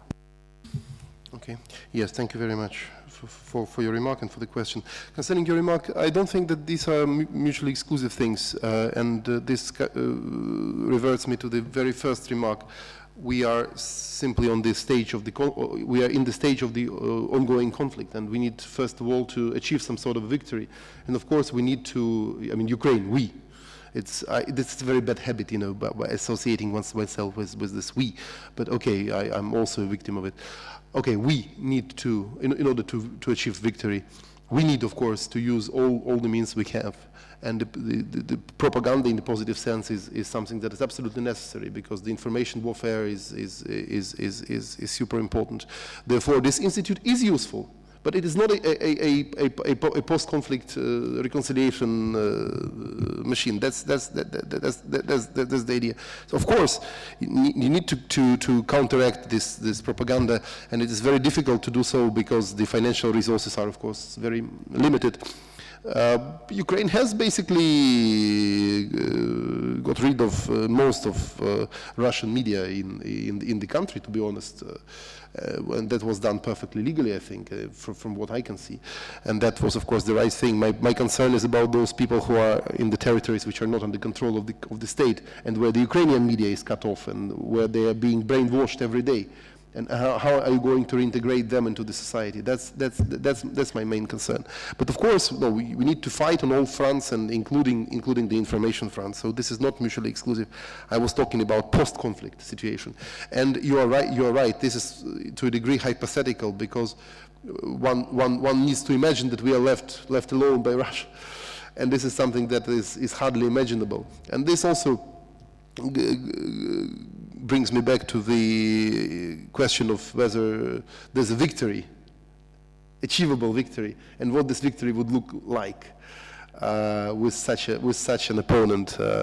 So if you cannot win, you need to think what you can do else, to be honest. But that's another thing. It's not nice to say such things, but probably it's not honest not to. Concerning your question, it's a very interesting question. I think what Israel is trying to do is that they are trying to use the so-called high-precision weapons. So they are trying to target exactly those people who were shelling or who were shooting from Palestinian settlements. And they are trying to limit the collateral damage, and they are trying to conduct their military operations according to the principles of distinction and the principle of proportionality, which are basic principles of international humanitarian law. However, as any country involved in an armed conflict, and Israel is a country which is an occupying power for 50 years, almost, yeah. Almost 50 years, like 49 years, of a significant part of Palestinian territory. They, of course, are also probably responsible for a lot of violations of international humanitarian law. There are no clear mechanisms how to bring them, how to hold them responsible. Because they are not parties to the Rome Statute, for example, of the International Criminal Court. And there are hardly any other mechanisms. However, now there's a new interesting question that with the accession of Palestine to the International Criminal Court. So it might be possible that Israel will appear one day at The Hague. Although, given the weakness of the International Criminal Court, as of now, it will probably create more problems for the court than for Israel, but that's another question. From the reports of Amnesty International and Human Rights Watch on Ukraine, and these are basically the only sources available, so I can only refer to them because simply there's nothing else. Okay. What our side, the Ukrainian side, was doing in response to shellings from densely populated areas, from certain villages or towns where there still was a lot of civilian population, we were shelling back and using weapons which can hardly be described as high precision. And here there's a huge problem, of course. There's a huge problem. And this is one of the reasons why I wouldn't encourage everyone to insist so much that we are having just the international armed conflict and no element of non-international armed conflict, simply because indiscriminate shelling is a war crime in international armed conflict, but is not a war crime in non-international armed conflict under the Rome Statute, so far at least. So one needs to be cautious, and one needs to leave certain space for maneuver, so to say, legally. But it's not, of course, a straightforward question, and I need to reiterate that the reports of Human Rights Watch and Amnesty International is the only thing that we have, and it does not mean that they are I mean, basically the ultimate truth. Probably needs to be a formal investigation, and it might give different results, of course. Thank you. Thank you. Thank you, gentlemen. We are working already more than an hour and a half. What my suggestion is, the coffee break is ready already for 30 minutes, and I think that the coffee is becoming colder and colder. Let's have a small break. Yeah. Let's say 1 hour, let's say 5 minutes. So now it's 12:51. We are coming back 13:05.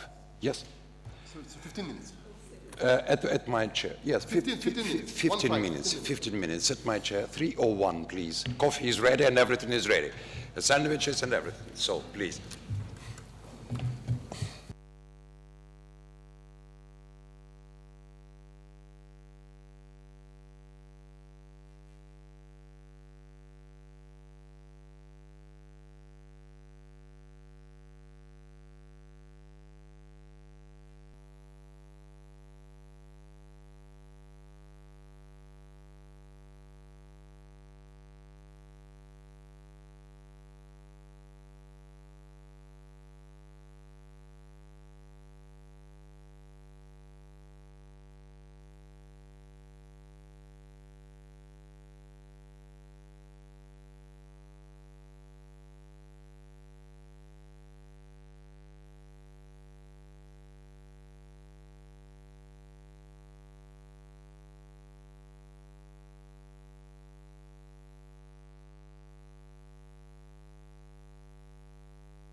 So, ladies and gentlemen, let's proceed. Let's proceed with our job. I think that we are ahead of our schedule because of the illness of certain reporters, and it's a pity, sorry, and we wish them full and total recovery. But in any case, we are proceeding. With a pleasure, I'm transferring the floor to the professor of European Humanities University from Vilnius, and our friend and Professor Liliana Timchenko, with a very important issue that which was several times discussed, and before the break it was also discussed by our reporters: information war and pathfinding determination of complex concepts of international law. Please, Professor Timchenko. Thanks, Professor Zadorozhny. It is really a pleasure to be here and to think, to listen, and to discuss extremely important issues of post-conflict settlement for Ukraine. I will be talking about very simple things, very simple, but again, important. These things are in our day-to-day activities.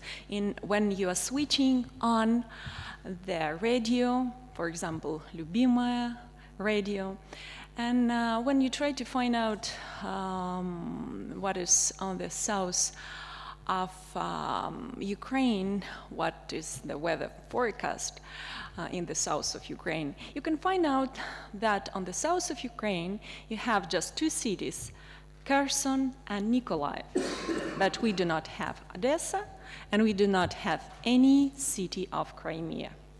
As for me, this is a witness of falsifications, provocations, manipulations of the information, which are effective tools of information warfare. I will be talking about this.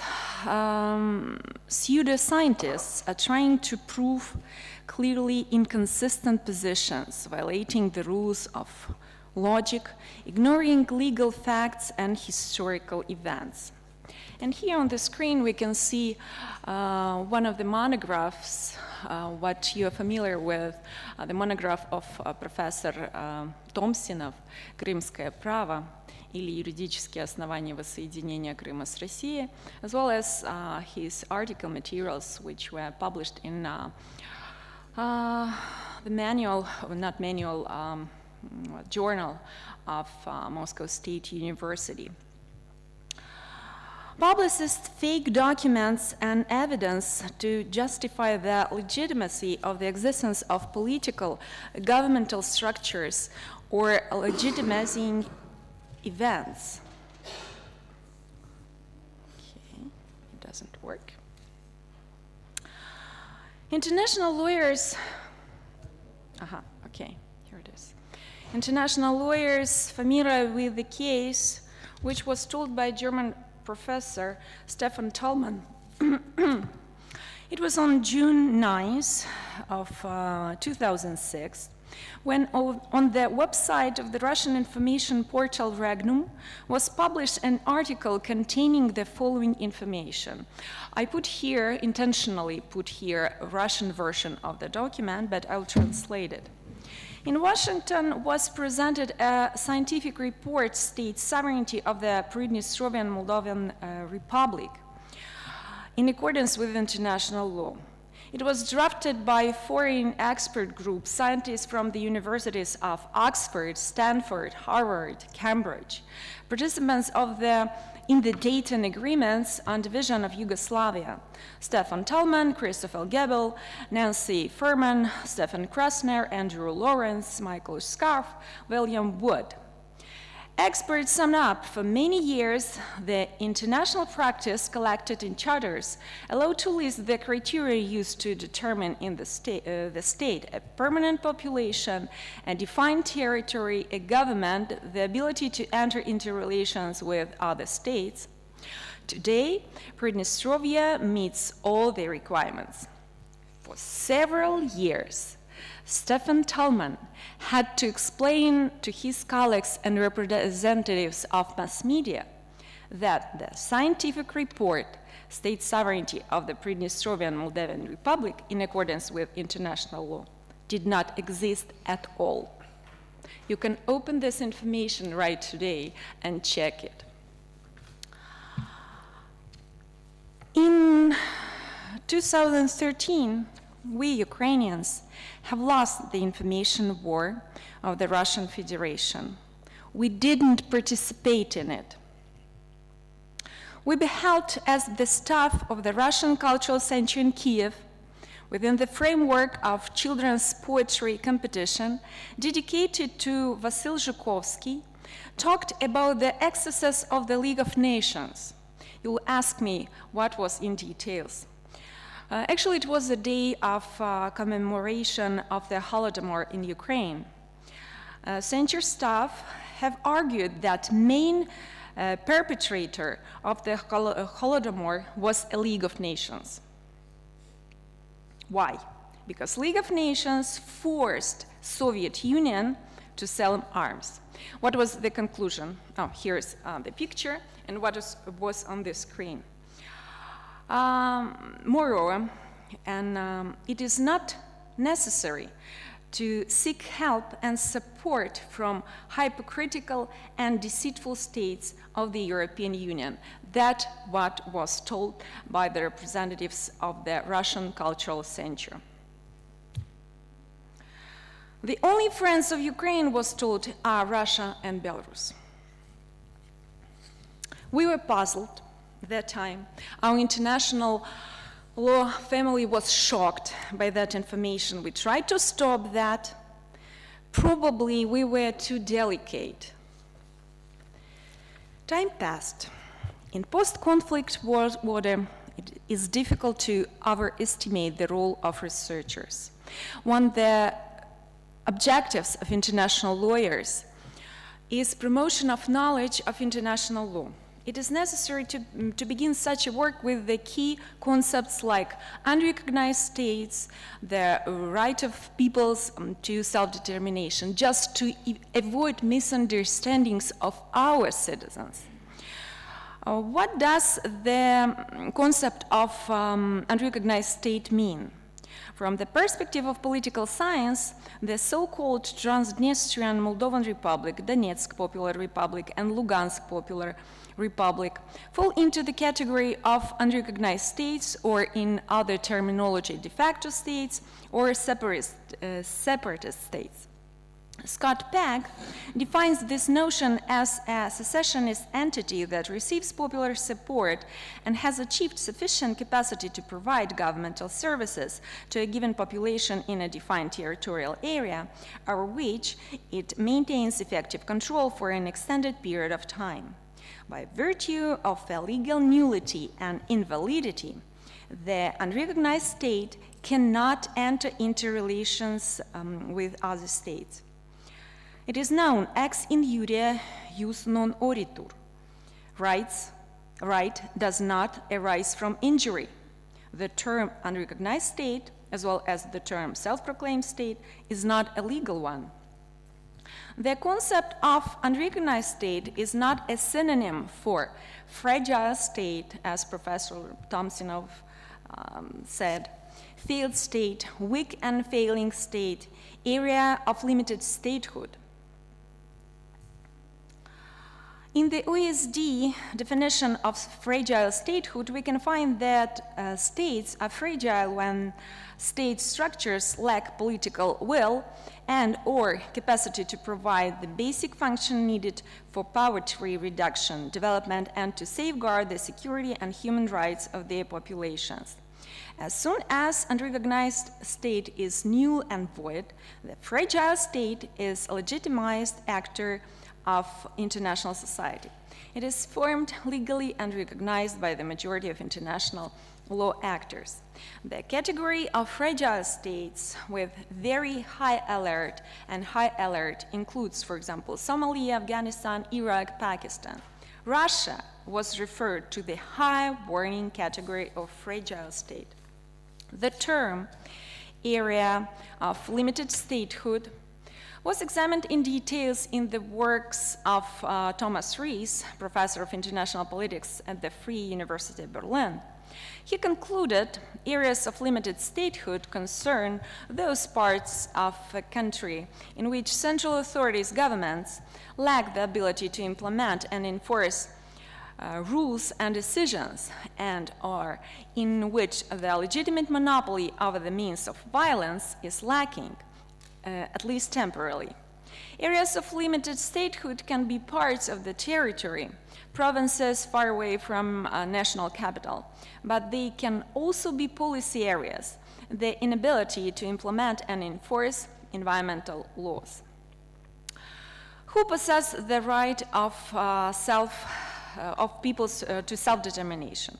In the majority of cases, the legal basis for the beginning of the process of separation from the parent state was declared the right of peoples to self-determination. Alan Buchanan commented in this context that the prevailing opinion among international legal scholars appears to be that at present there is no international legal right to secede except in two specific circumstances. Classic decolonization, when an overseas colony seeks to liberate itself from metropolitan control, and perhaps the reclaiming of state territory that is subject to unjust military occupation. Comprehensive analysis of international law norms shows that the term peoples can be applied exclusively to the colonial peoples, and there are no any colonial people left around the world, due to the fact that self-identification is possible only on the basis of norms of constitutional law, the question of the subject of the right to secession is the responsibility of the state. The legal basis for separation from the parent state can be legitimized through the plebiscite or referendum conducted on the rules of the constitution of the state and in accordance with the requirements of the Code of Good Practice in Electoral Matters of the Council of Europe, adopted by the European Commission for Democracy, Venice Commission, in 2003. Often, the subjects of international law are frightened with the drastic measures as sanctions, embargo, boycott, ban media channels, broadcasting. They prefer not to discuss the conflict issues. However, such issues can lead to further escalation of the conflict, to the depreciation of the work of international organizations, to the reduction of the role of international law in relationship among states. The challenge for international lawyers is to initiate work on explaining the provisions of the applicable international law at all levels of society, especially in problematic areas of its development. Thank you. Thank you, Professor Timchenko. And with pleasure, I'm transferring the word to Professor Martynenko from Kharkiv, Professor, Head of Analytical Department of Ukrainian Helsinki Human Rights Union, with a very important and very interesting report, Transitional Justice, elaborating a tailored mechanism to Ukrainian context. Please, Thank you. Professor Martynenko. Dear colleagues, report is a very important word for my short speech. As you know, the Helsinki Human Rights Foundation is a human rights organization, typical organization, NGO, which conduct as well research in the area of the human rights dimension. And looking at the situation in the Ukraine, we recognized that our state has a lot of elements, those mechanisms which are called that as transitional justice. Of course, transitional justice model is not the new idea in this sphere, but concerning to Ukraine, we have the very strange situation when our state authority use some element of transitional justice mechanism, very voluntary to choose which element to use in the practice for prisoners, for reconciliation, for truth-telling or anywhere. Estimating this situation, we decide to initiate the special research just to make some kind of analysis of what Ukraine has in this sphere, like transitional justice, and what we need to improve to get our specific national model, to provide this model for decision of problems which we have into our national policy, and of course for the problems which we have on the international level.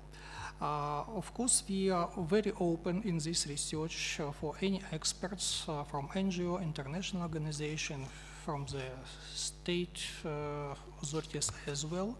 And we would like to provide to our deputies, to our politics party and to state authority, our message that for Ukraine is necessary to provide very stable, very clear and very practice-oriented model of transitional justice. And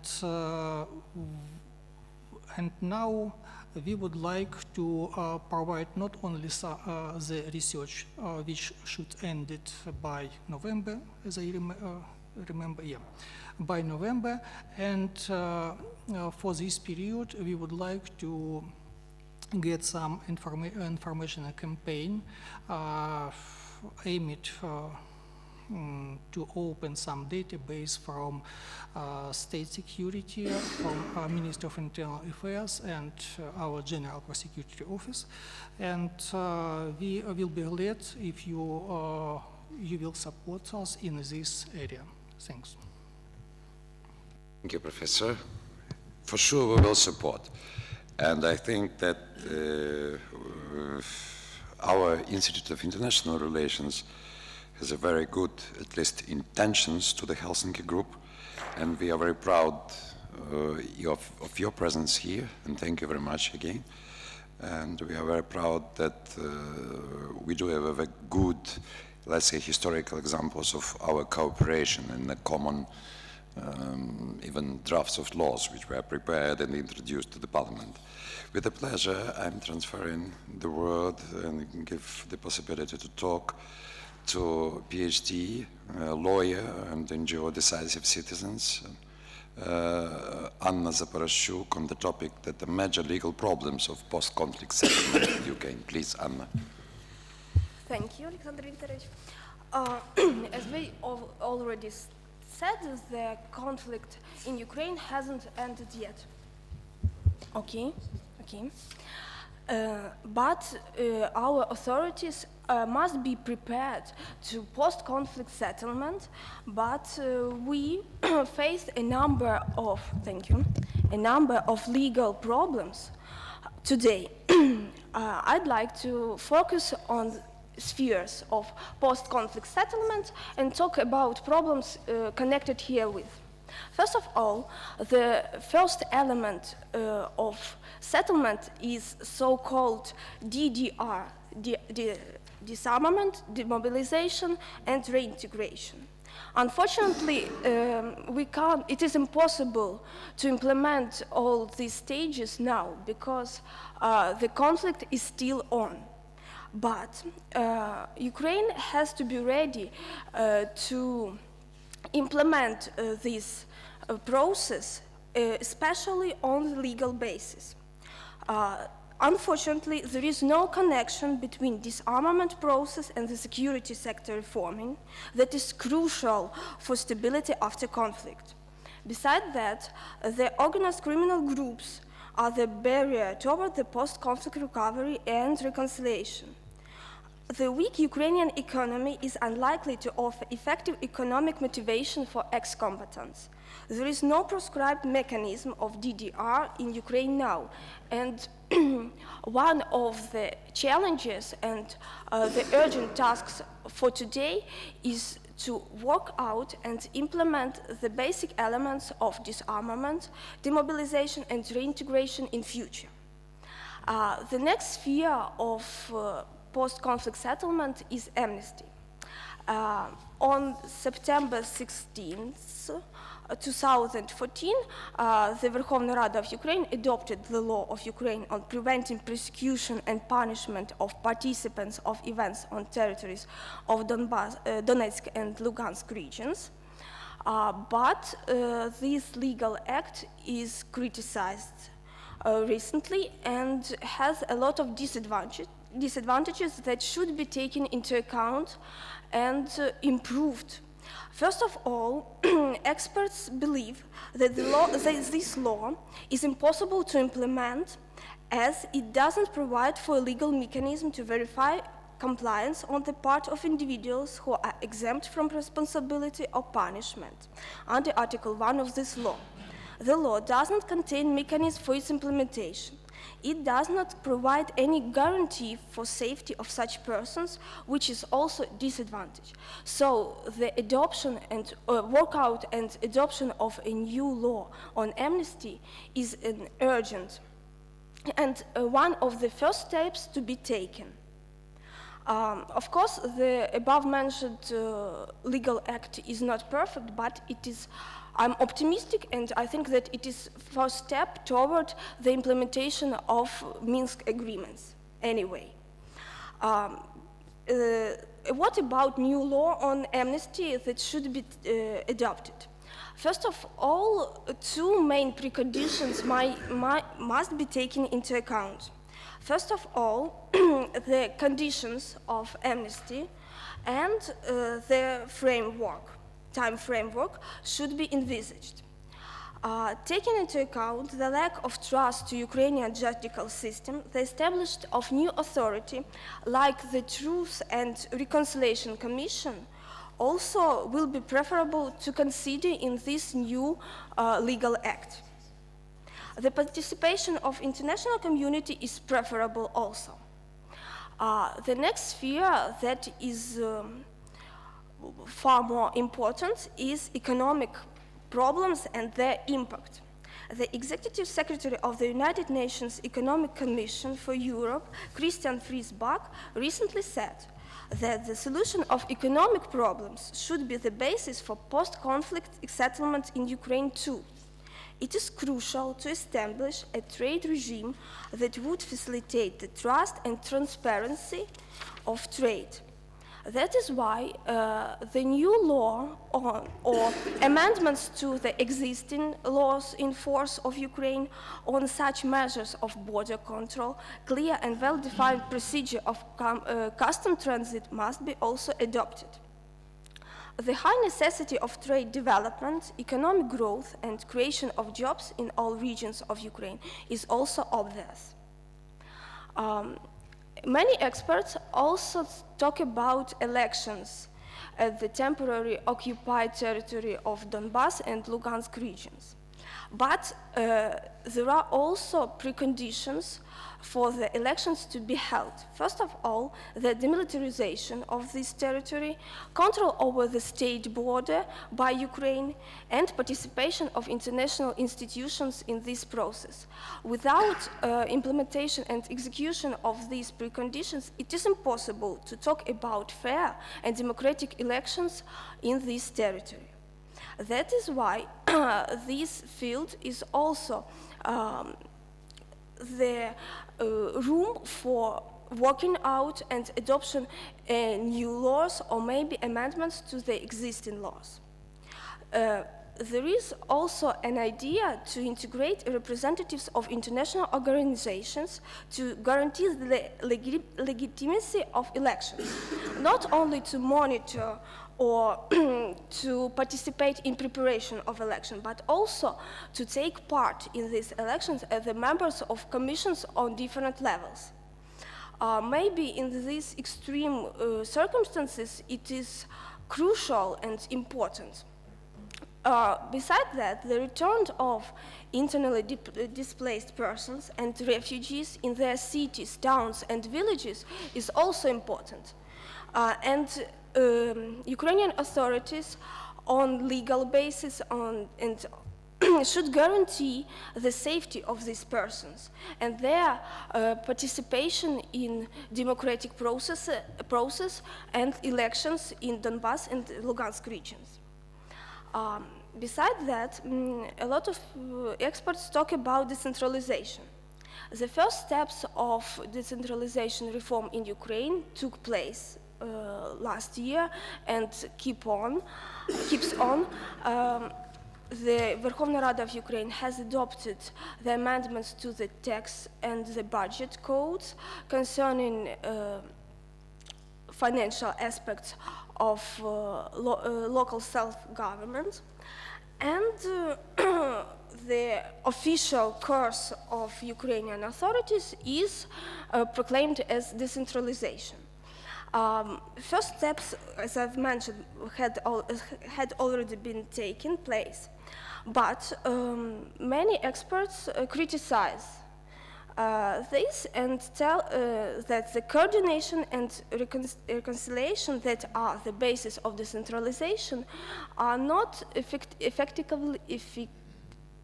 are not implemented.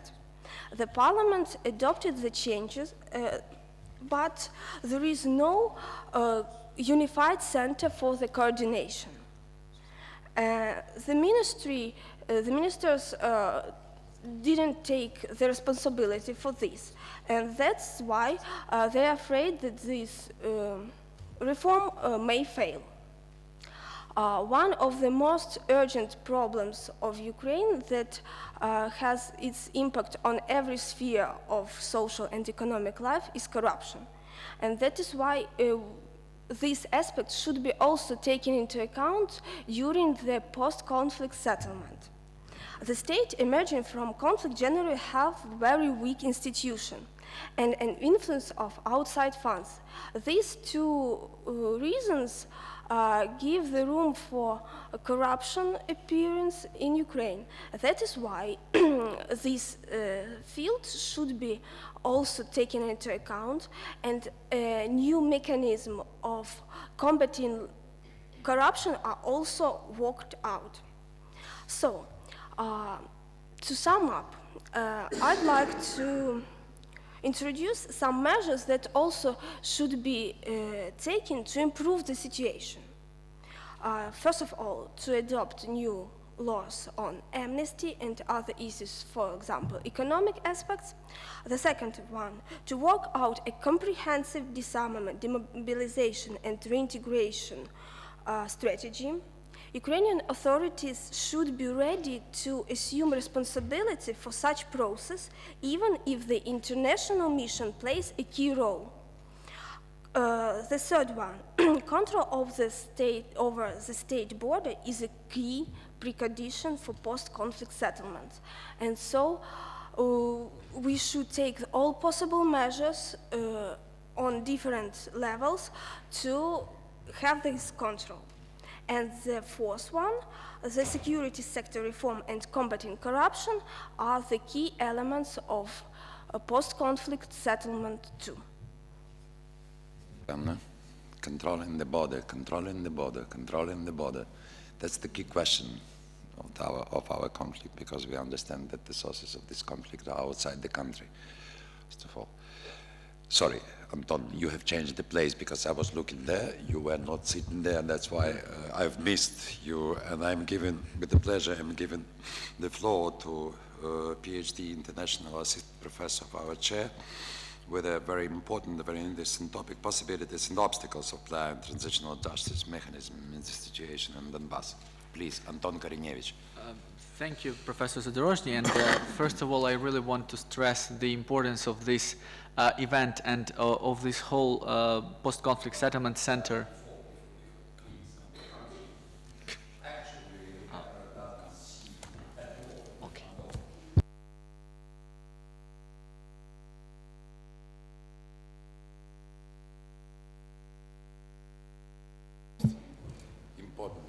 No, the camera is there. Yeah. Thank you so much. So first of all, I really want to stress the importance of all these events, which contains the issue of post-conflict settlement in Ukraine, transitional justice in Ukraine. And I think that Professor Zadorozhny really stretched this issue, as of course we all understand that the conflict is underway, that the conflict has not ceased, has not stopped, and it will probably last for some more time in future.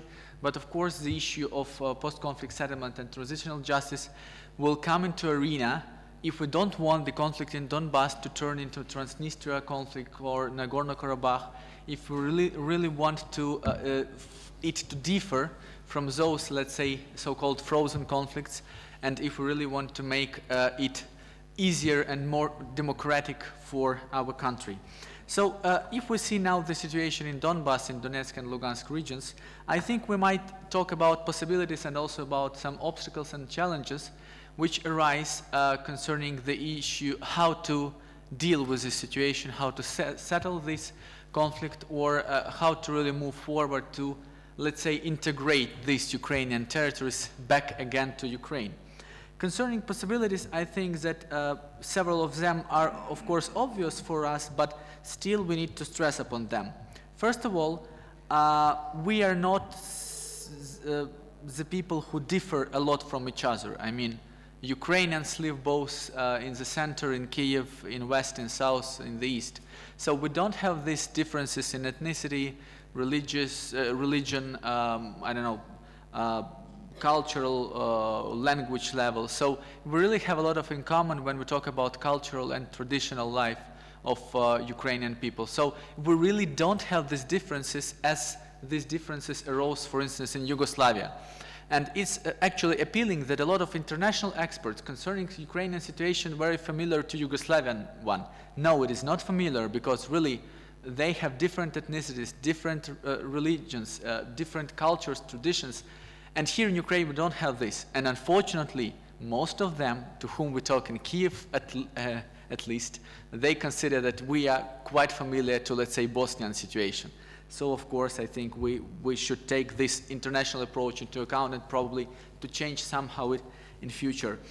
We also have a long history of living together. I mean, we all were brought up in a country where Donetsk and Lugansk were, and Crimea were territories of Ukraine, so we really didn't have any problems going there, talking to people. So this also might be a good platform for moving forward to getting those people back to Ukraine. And also I think what matters is that our economy tried to work together. Why tried? Because unfortunately economic issues are rather weak ones, but still our economy was linked. I mean, Kyiv was linked to Donetsk, to Lugansk, to Dnipropetrovsk, and all these issues might also be important for future. Concerning some challenges and obstacles, I think we have the most important one. There is no party to talk to on the other side of the conflict. I mean, of course, they have leadership, some political leadership. They have people who take some decisions, who are decision-making bodies, but they are not the parties with whom it is easy to negotiate. And the Minsk Agreements 1 and Minsk Agreements 2 are the good examples. If they were implemented in practice, of course, we would not have had this situation in April 2016.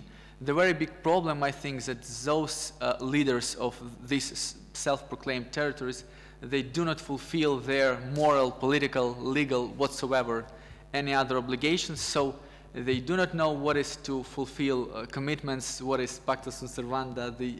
So it's a lack of trust.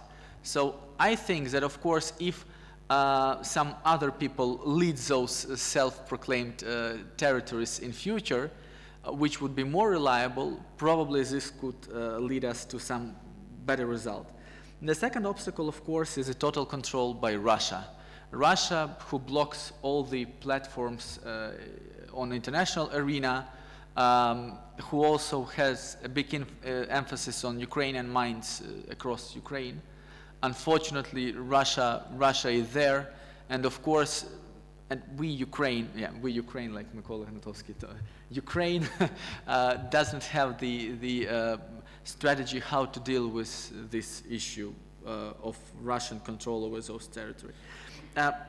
As to the important issues which arise in this conflict, of course, I would agree totally to Ms. Zaporozhuk and other speakers, amnesty issue is of big importance. It's hilarious and appalling that, for instance, several important crimes are excluded from amnesty in the draft law, which is now, let's say, considered the main one, yes, which was proposed by the presidential political fraction. Torture is not I mean, torture is okay, yeah. For torture, people would be granted amnesty under this law. Not a single word about war crimes. And war crimes, I think, is another big issue. There is not a single decision of Ukrainian court on war crimes. So we have decisions on waging of aggressive war, a lot of them. One of the last are of Yerofeev Alexandrov. Before that, there was a case of Major Starkov, yes. So waging of aggressive war is in, but no war crimes cases. So of course this is also appalling, and I mean this situation cannot be good for future to settle this conflict in future. Another issue is of course hybrid criminal mechanisms, which were also discussed a bit today here. Big part of Ukrainian civil society and expert society think that Ukraine will need some hybrid criminal mechanisms. And I think that as there are people who are pushing this topic into society, I think that someday this would really work on. We don't know the form, we don't know how it will be, whether it will be some extraordinary chambers within some highest courts of Ukraine, or whether it will be just some technical support to Ukrainian judges, Ukrainian lawyers, but this will happen, I think, because international community has the sense that ICC, even unsuccessful ICC, if it decides to start proceedings on Ukrainian situation, it will seize only, let's say, 3, 5 to 4 cases. It will be only the cases of people who are on top of the tree to save the face of ICC in the international arena. But this will not be those guys who were dealing with a parade of prisoners in Donetsk, who shelled Mariupol or Volnovakha or Kramatorsk. So all these cases will be decided here in Ukraine, and of course this hybrid criminal mechanism will be needed. The only question is the form of it. And another issue is, of course, the MH17 event, because if ICC doesn't take it, I mean, there will be some hybrid reaction to that, and of course the 5 countries which are interested in bringing justice to victims of this hilarious act, of course, this will happen probably in future for sure. And probably the last issue, which I also find a bit awkward, odd, and strange, is that from international arena, sometimes we hear some issue that Ukrainian conflict is not so bad because there are not so many victims of war crimes and crimes against humanity. You don't have Srebrenica, you don't have Holocaust numbers, so it's actually, you don't have so many war crimes and crimes against humanity.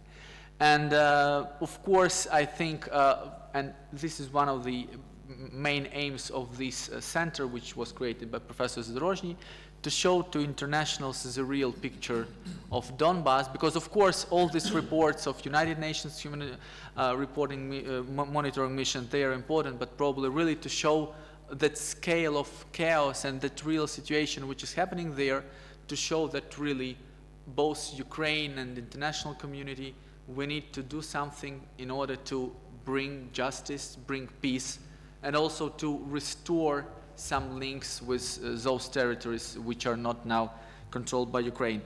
These are, of course, not all the questions which arise concerning Donbass, but I think they are of importance for this center to talk about and to give some ideas probably in future how to solve them.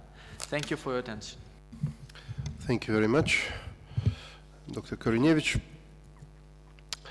And I would like to give the floor to Dr. Andrei Nadjos, who is a well-known Ukrainian diplomat and currently also associate professor at the Institute of International Relations. So, Mr. Nadjos, the floor is yours. Thank you so much, Chair, for the opportunity to briefly express some ideas about this important topic or subject, post-conflict settlement for Ukraine. I also represent the newly established non-governmental research organization called Ukrainian Council on Foreign Relations, which is willing to contribute to the practical manner how to overcome the crisis in Ukraine. I would like to propose the topic for discussion, which relates to the reconciliation of the so-called breakaway regions of the Donetsk and Lugansk Oblast into Ukraine. Someone in this audience might oppose to such approach, arguing that the conflict in Donbass is not settled up yet. And I actually agree with the position of the ministry expressed to Professor Alexander Zadorozhny today, that it's still going on, unfortunately. And unfortunately, the number of casualties of the military Ukrainian officers and civilians still increasing.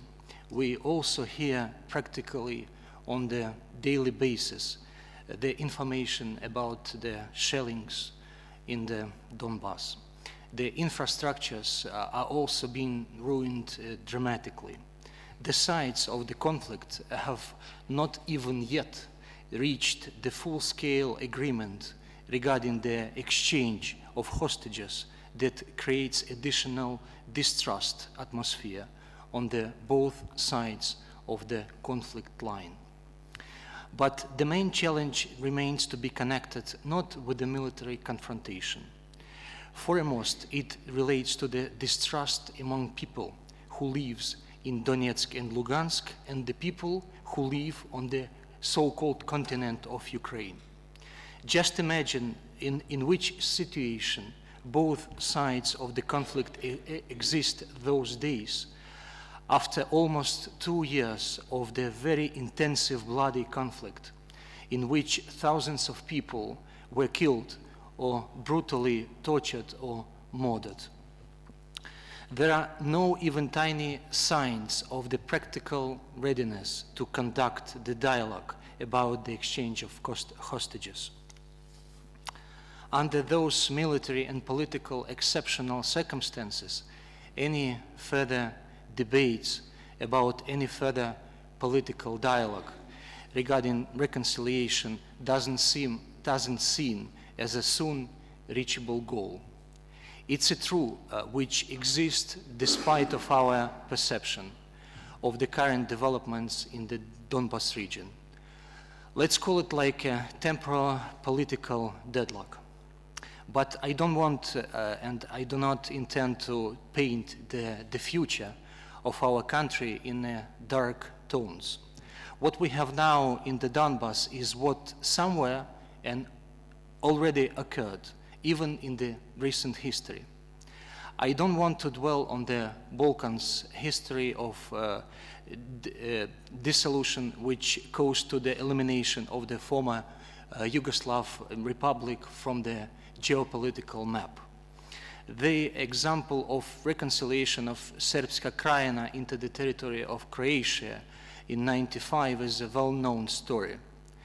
By the way, the mentioned case, the Republic of Nicaragua against the United States, is also applicable for the Ukrainian situation. But now I see more reasons to encourage the international community for launching some common, profound researches with Ukrainian experts aimed at examining the international experience, how to reconcile the breakaway regions. I think that our colleagues from at least 2 post-Soviet states or countries, neighboring countries, Moldova and Georgia, might be interested in providing such profound researches. This is the first message addressed to our international partners. Secondly, I would like to make a particular stress on what we can and should do immediately in Ukraine for treating the pain of this conflict. One of the serious reasons why we have such bloody conflict in Donbas is because the people from the region do not trust the people from the rest of our country. Hybrid informational war, which was triggered by the Russian Federation against Ukraine, caused to the situation when, let's say, Donbas people started to hate the rest of the country, to hate us actually, and started to hate the European choice made by millions of Ukrainians, people during the Revolution of Dignity in 2013-2014.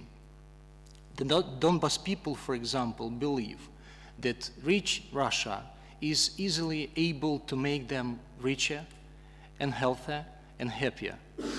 But they do not know that, for example, the Russian state budget for 2016 does not provide any substantial financial assistance to the temporarily occupied Crimea, which became the part of the Russian Federation less than 2 years ago. They do not actually know that more than 30 million of Russian people live out of the line of poverty. They also do not aware that the inflation in Russia, after imposing the international sectorial and personal sanctions, increased dramatically. We can compare those negative economic trends with the current developments in our country. But let's remember that Ukraine is at war, and Ukraine never proclaimed its global geopolitical ambitions, but Russia does. So, proceeding from from that, I think we have to start its own hybrid war, let's call it like this, for the souls of the people, of the Donbas people.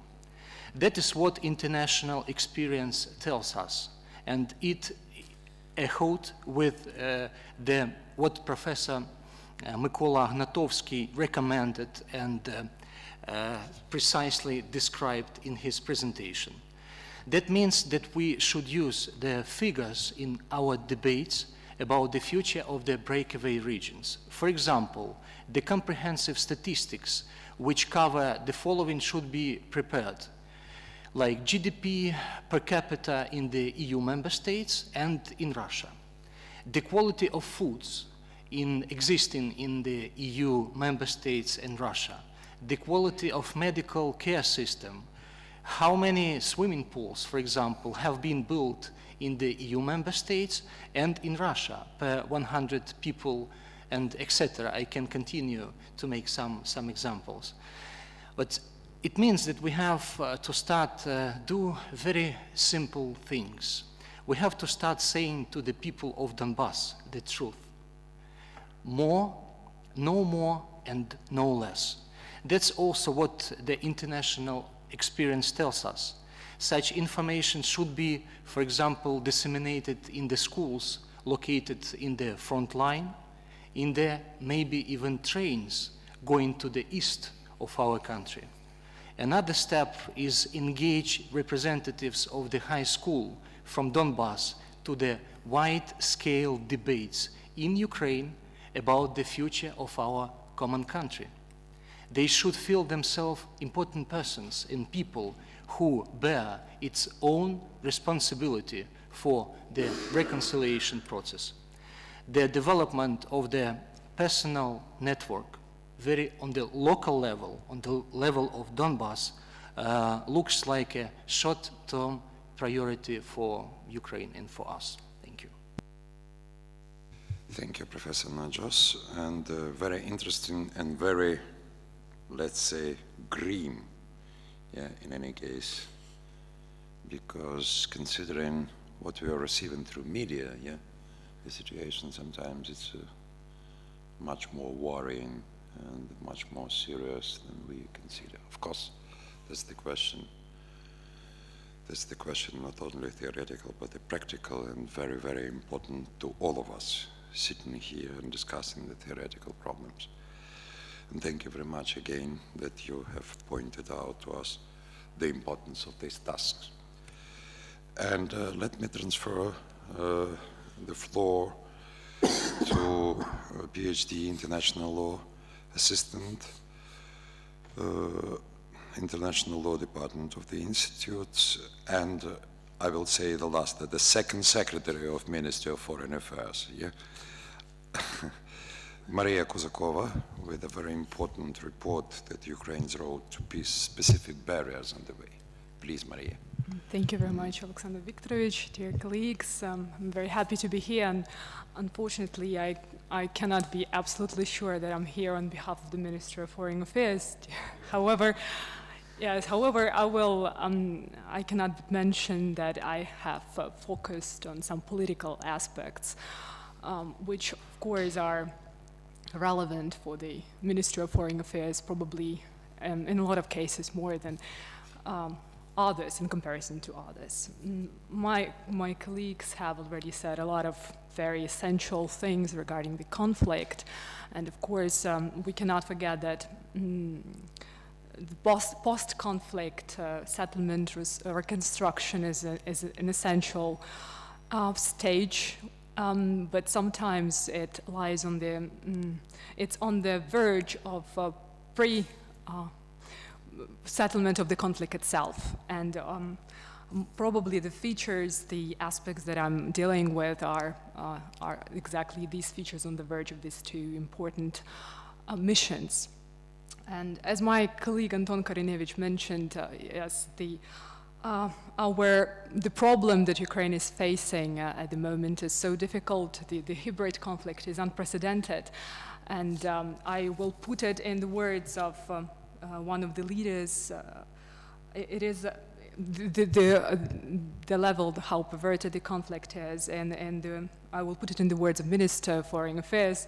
It is a war between people who often speak the same language, who read the same books and listen to the same music. And they have got along pretty well until the official Russian propaganda convinced Russians that Ukraine is ruled by the Nazi. It is a war that officially does not exist, and I will point it out against the enemy that does not exist, that has never existed. And this is a war that makes Russia feel strong, but in reality weakens it, and we have to do our best to emphasize on those weaknesses. As it has been mentioned and clearly defined in this perfect handbook, the main objective of the post-conflict reconstruction is achieving a stable, reconstituted, and sustainable society after conflict. It's no wonder that Ukraine, of course, pursues these goals, and the prioritized condition for Ukraine is peace. Ukraine is known to has been conducting peace negotiations with the separatists since 2014 through a tripartite contact group, which included representatives of Ukraine and Russia and self-proclaimed People's Republic of Luhansk and Donetsk. We have this Minsk agreements. And to date, these ceasefire conditions, the agreements that has been negotiated, unfortunately, they have been signed but have not been implemented in full. And this is the fact. Despite truce, the situation is still very far from peace, and the conflict may escalate at any moment, and the evidence that we hear and use and which are cannot be hidden, of course, speak on this. Another aspect that I'm dealing with is the provision of security. This is one of the conditions of the post-conflict reconstruction. However, I also believe that it is on the verge of the mission of peace building, which has to take place before peace building. It's the sine qua non of this peace building, and these features, together with a number of others, form a core of a post-conflict reconstruction mission. However, the conflict should not be resolved quickly. And it's not only because it's not a simple conflict to deal with. Because the reason is that Ukraine should be interested in achieving success in the long-term perspective in solving the conflict, because the very quick and probably uncautious actions might result into re-escalation or probably other verge of harassment and other violations on the part of our enemy. As we have seen, it's Russia and Russian-backed separatists are not acting as they are committed by specific provisions, for instance, of the Minsk agreement, not mentioning international law, general international law, and the OC specific principles. Therefore, it is crucial to understand as well that the peace building is a process, and it needs to start with specific obligations implemented. I specifically refer to the Minsk agreement once again. It is of utmost importance to de-escalate the situation first of all, and to consolidate the ceasefire.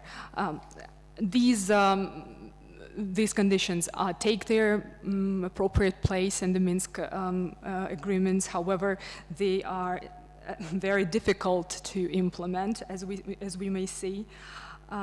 These are nevertheless, these are necessary steps to move forward, and we should always put on the table the violations of these provisions by the separatists and paramilitaries. For instance, this is what we have in the result before we can go on. While the whole international community, in the face of the most influential organizations, just like the OSCE and the UN, express unwavering support to the territorial integrity of Ukraine and the unity and independence of our country. What we have is, in a result, the separatists encouraged by Russia are backing to meet the principles that have been recognized by the international community. And for instance, the data which has been revealed by a Stratford senior Eurasia analyst and also confirmed by the NATO, just 2 days ago, Russia has deployed about 40,000 troops near the border with Ukraine. And once again, we arrive at the problem of controlling the border.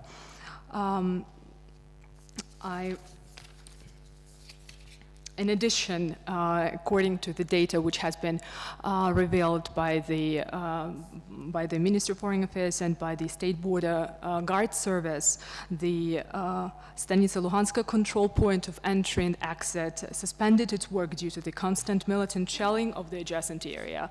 So these are specific problems that Ukraine has to somehow take into account while conducting both negotiations and, of course, opting for the best possible solution how to solve the problem. What have we already resorted to?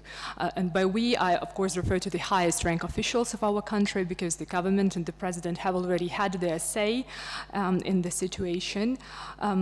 So this is the political level, first of all. Last year, the president of Ukraine voiced the option of the deployment of the UN peacekeeping forces in Ukraine to stabilize the situation, and in case the provisions of the Minsk agreement are not implemented, and according to the agreed schedule. So, to demonstrate his willingness to match the words with deeds, he sealed the quite to date amendments to the law that allowing foreign troops to be present in Ukraine as part of an international peacekeeping force, not to, in addition to probable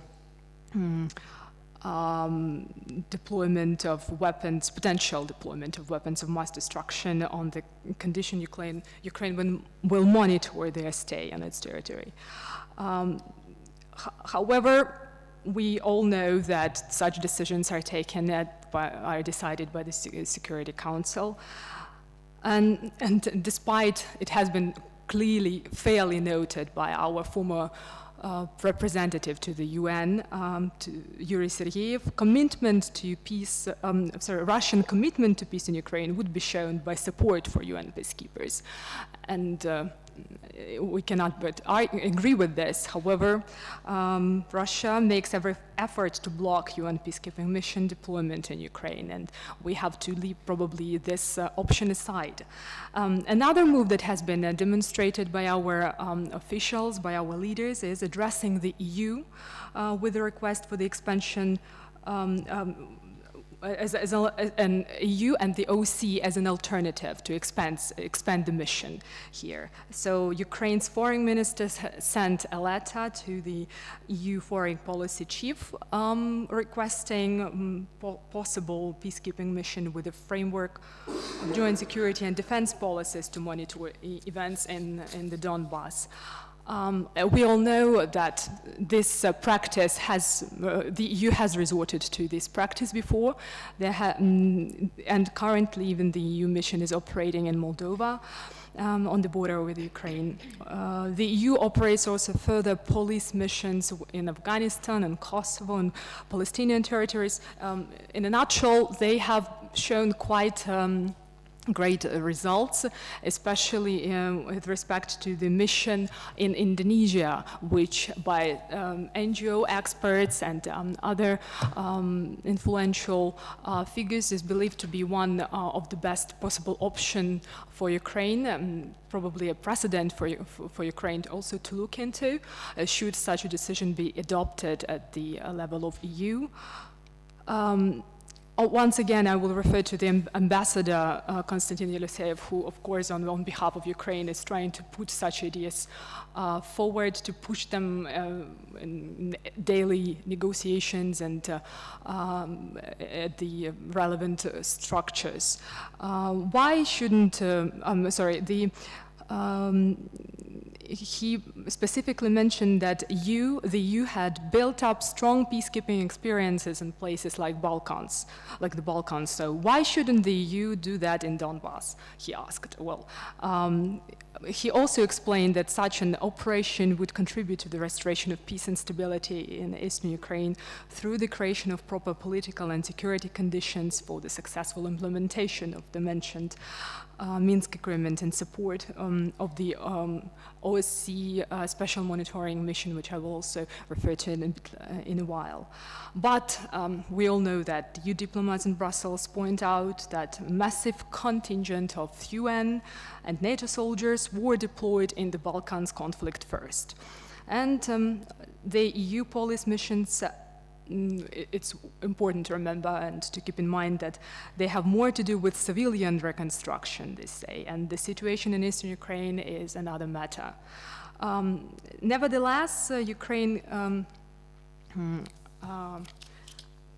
could benefit from the mission to Indonesia that I have already mentioned, and because this mission is considered one of the most successful held by the EU, and this is the mission when EU showed its capability to reach out to regional partners and carve out the conditions for lasting peace, security, and justice. However, this mission was a mixed one. Just to draw attention to, probably everybody knows this fact, it was a mission carried out together with other countries and another organization, in particular ASEAN. Therefore, this option is, however, the EU was a leading player in the mission. What should we remember is that the hybrid conflict in eastern Ukraine has no precedent, as has been mentioned, though we can draw some parallels with other conflicts. Therefore, regional organizations interested not only in peace in Europe, but also in peace worldwide should be at least, to my belief, ready for talking, for talking about options that fall out of the scope of their ordinary tasks. Probably they should be ready to broaden the horizons and maybe be more flexible when such important issues as security is on the scale. Therefore, Ukraine shouldn't give up and push forward its position. So far, the EU has responded to our request by establishing the advisory mission for civilian security sector reform Ukraine, which is also quite handy, and its experience and help assistance is quite important. However, this mission is a civilian one, and it has nothing to do with peace building, so it's not intended to play any role in the conflict. What Ukraine is enjoying so far is the assistance of the OSCE, as everybody knows, as a special monitoring mission. And this option has been left as an alternative once again, and even put on the table by our foreign minister, the UN Security Council, a respective session. The expanding of the mandate of the SMM mission and making the other party to implement the respective provisions, the respective obligations, because this is the most essential step, to my greatest belief, that we should do it first. This mission has been on guard of implementing the Minsk agreements for quite a while already, as we know. And unfortunately, I must say that despite its neutrality, everybody knows that the OSCE are neutral in the conflict, they're just monitoring. However, they are still occasionally jammed and shot, and patrols are frequently being delayed and, of course, denied access to crucial to crucial points, and they cannot, in most cases, in areas held by Russia-backed separatists. And of course, this is at odds with their aim, and this doesn't help in help achieving positive results in the operation of the mission itself. Moreover, the OSCE has just recently pointed out that there is a string of hostile articles published in separatist-controlled media outlets targeting this monitoring mission, which of course undermines the trust of the population in its operation. And this is critical for their work, and we also should keep this in mind. However, this is, of course, the dimension that my colleagues has also touched upon today. This is the information war as well, and we should be cautious. And wish I knew I would prepare another report on how Ukraine should be willing to think about its image, creating positive image abroad, but not via volunteers as it's doing now, because a lot of people are doing it on the volunteer basis, but at the state level, because it, to my mind, it lacks a lot of comprehensive tasks besides financing. But financing, unfortunately, is the most crucial problems in this regard. So it's most likely the SMM will continue operating in Ukraine, and probably its mandate will also be extended, because this is so far the decision that the partners of Ukraine and friends of Ukraine are willing to uphold. However, the respective analysis suggests that should such a decision be adopted, there are certain conditions that should be improved and for the mission to be successful, and of course for their security. And I will mention just a few of them. The OSCE needs to ensure, among other things, the realization of the right to monitor the security zone at the occupied territories, including the line of demarcation, access to facilities, and the border with Russia, and once again border. And of course, the personnel should be provided with opportunities of self-defense, and even the issue of military contingent should be is raised. The people believe that it should be deployed as well in order to be successful in operating. And I will not take much of your time. And to conclude, given Ukraine's initiatives and responses that has been announced by our partners and friends, I mean in Europe and in the United States, organizations such as the OSCE and UN, it is clear that Ukraine should strive to achieve the deployment of an international mission to the east with. And Russia should not be playing the leading role.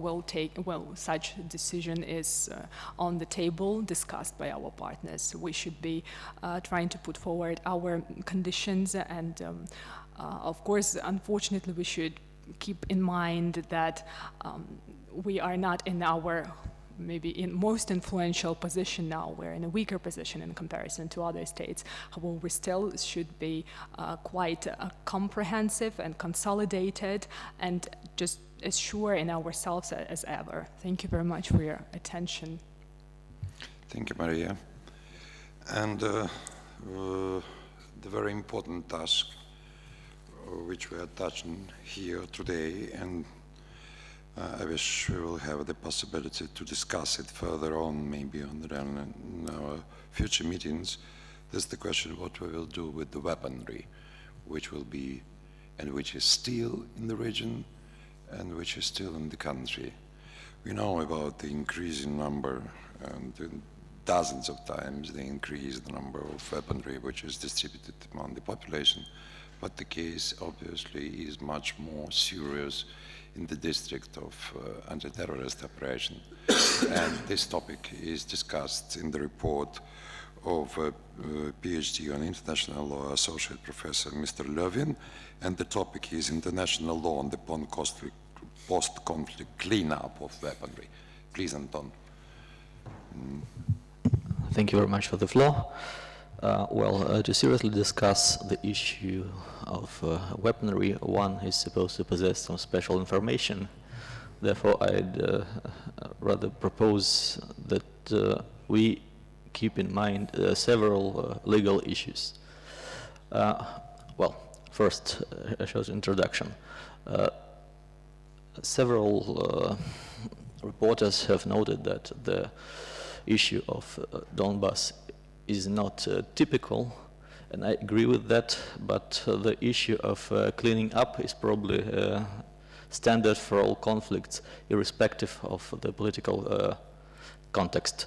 And it can be reduced to 2 points. First, some explosive things are supposed to be removed, and weapons scattered among the populace are supposed to be picked, and well, the population needs to be disarmed for reasons we all know.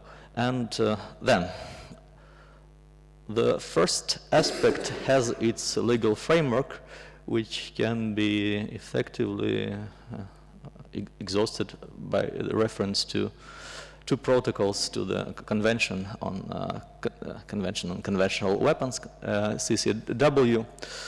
The second protocol, the difference is concerned with the particular type of material. Landmines, booby traps, and so-called other devices are covered by the second protocol as amended of 1996, and the so-called explosive remnants of war, that is unexploded and abandoned ordnances, are accordingly covered in the 5th protocol. And these 2 instruments contain a similar set of core international obligations concerned with the cleanup. The first set is about the removal of the dangerous items and their neutralization, and the second set of obligations is about record keeping and information sharing. And the important thing, which is common for both protocols, is that there is an international obligation for what I call the littering party to clean up after itself. Of course, the particular obligation is connected with the control of the territory, so the party which controls the territory is supposed to remove the items, as it is said in both documents, after the cessation of active hostilities. And it is noted that such cessation is not legally equivalent to the end of the war. That is, no formal peace agreement is required to trigger those obligations, in fact. So there is a, well, margin of appreciation whether what we call Minsk agreements count as such. And if the party which used the items has lost control of the territory, it's supposed to render all necessary assistance to the other party or to all concerned in removing and neutralizing the items. It's an international obligation enshrined in both documents to which both Ukraine and Russia are parties. Then, the second core of obligations about record keeping and record sharing. Probably the second thing is more important. That is, the parties are obliged to collect information about those dangerous items and disclose it upon the cessation of active hostilities. So it's once again their obligation to disclose such information, to submit it for the purpose of well, removing and neutralizing the items. Of course, the obligation is conditioned, but nevertheless it's enshrined in internationally binding instruments. So then the next point is that doing such things, especially removing and neutralizing, is, well, it costs money. Locating and destroying a landmine, can cost up to $1,000 and above. So, therefore, it's very important to address the, well, it's very important to direct the particular claims to the true littering party, to the true user of items. Because, well, first of all, it's concerned with the ability of that party to fulfill its obligations, international, in the first place, and with the efficiency of doing this necessary clean-up. Because, well, the one who truly did it is supposed to possess the necessary amount of information. Although it must be noted that both protocols are currently applicable to both types of conflicts. Therefore, technically, they can be directed, well, it's not necessarily that the other party were a state, to put it simply, at least. Then, the second point of picking up arms and disarming the populace is not regulated on the international scale, and up to now it has been dealt with administratively and on ad hoc basis. There can be some general conjectures that the one who armed the population is supposed to bear the responsibility for restoring the situation, but nothing can be legally said above these general remarks. That's probably all items I would like to draw to your attention now. Thank you very much for your attention. Thank you, Anton, and we hope that from the researcher point of view it's only the beginning.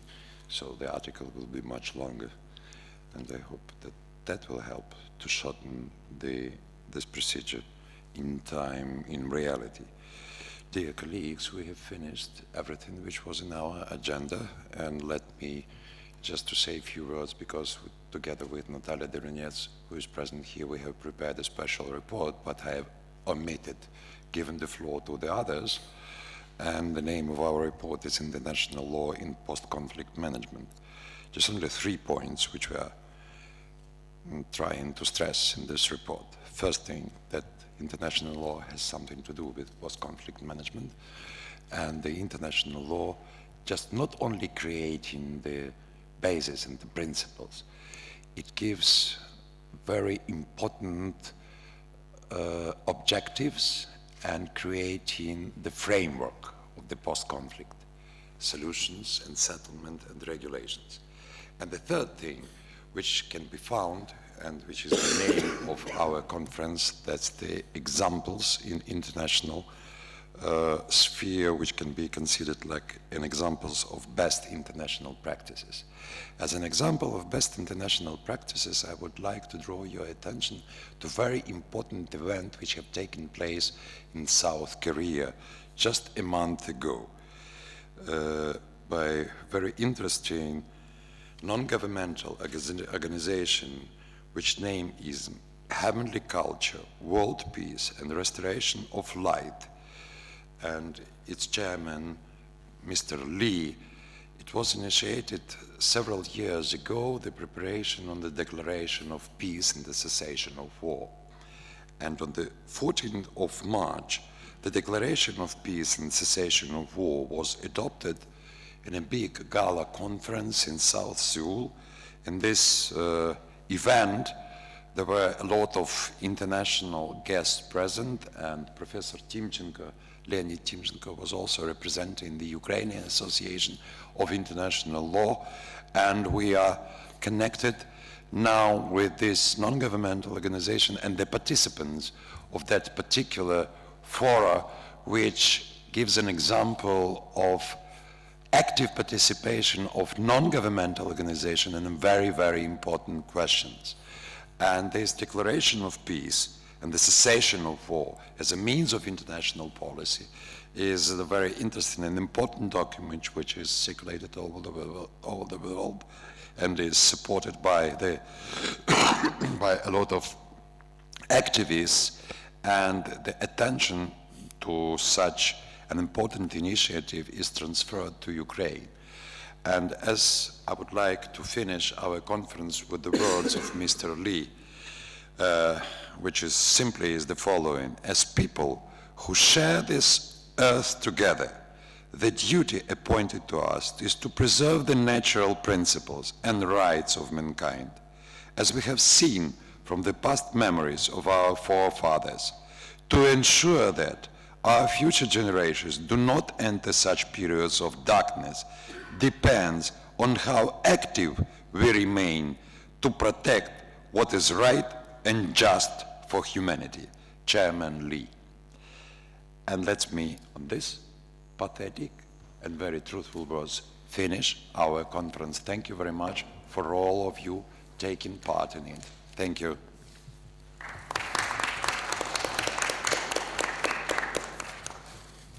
Yes, please. And those who need, you can take these books in English. We do have some in Russian and very few in Ukrainian, but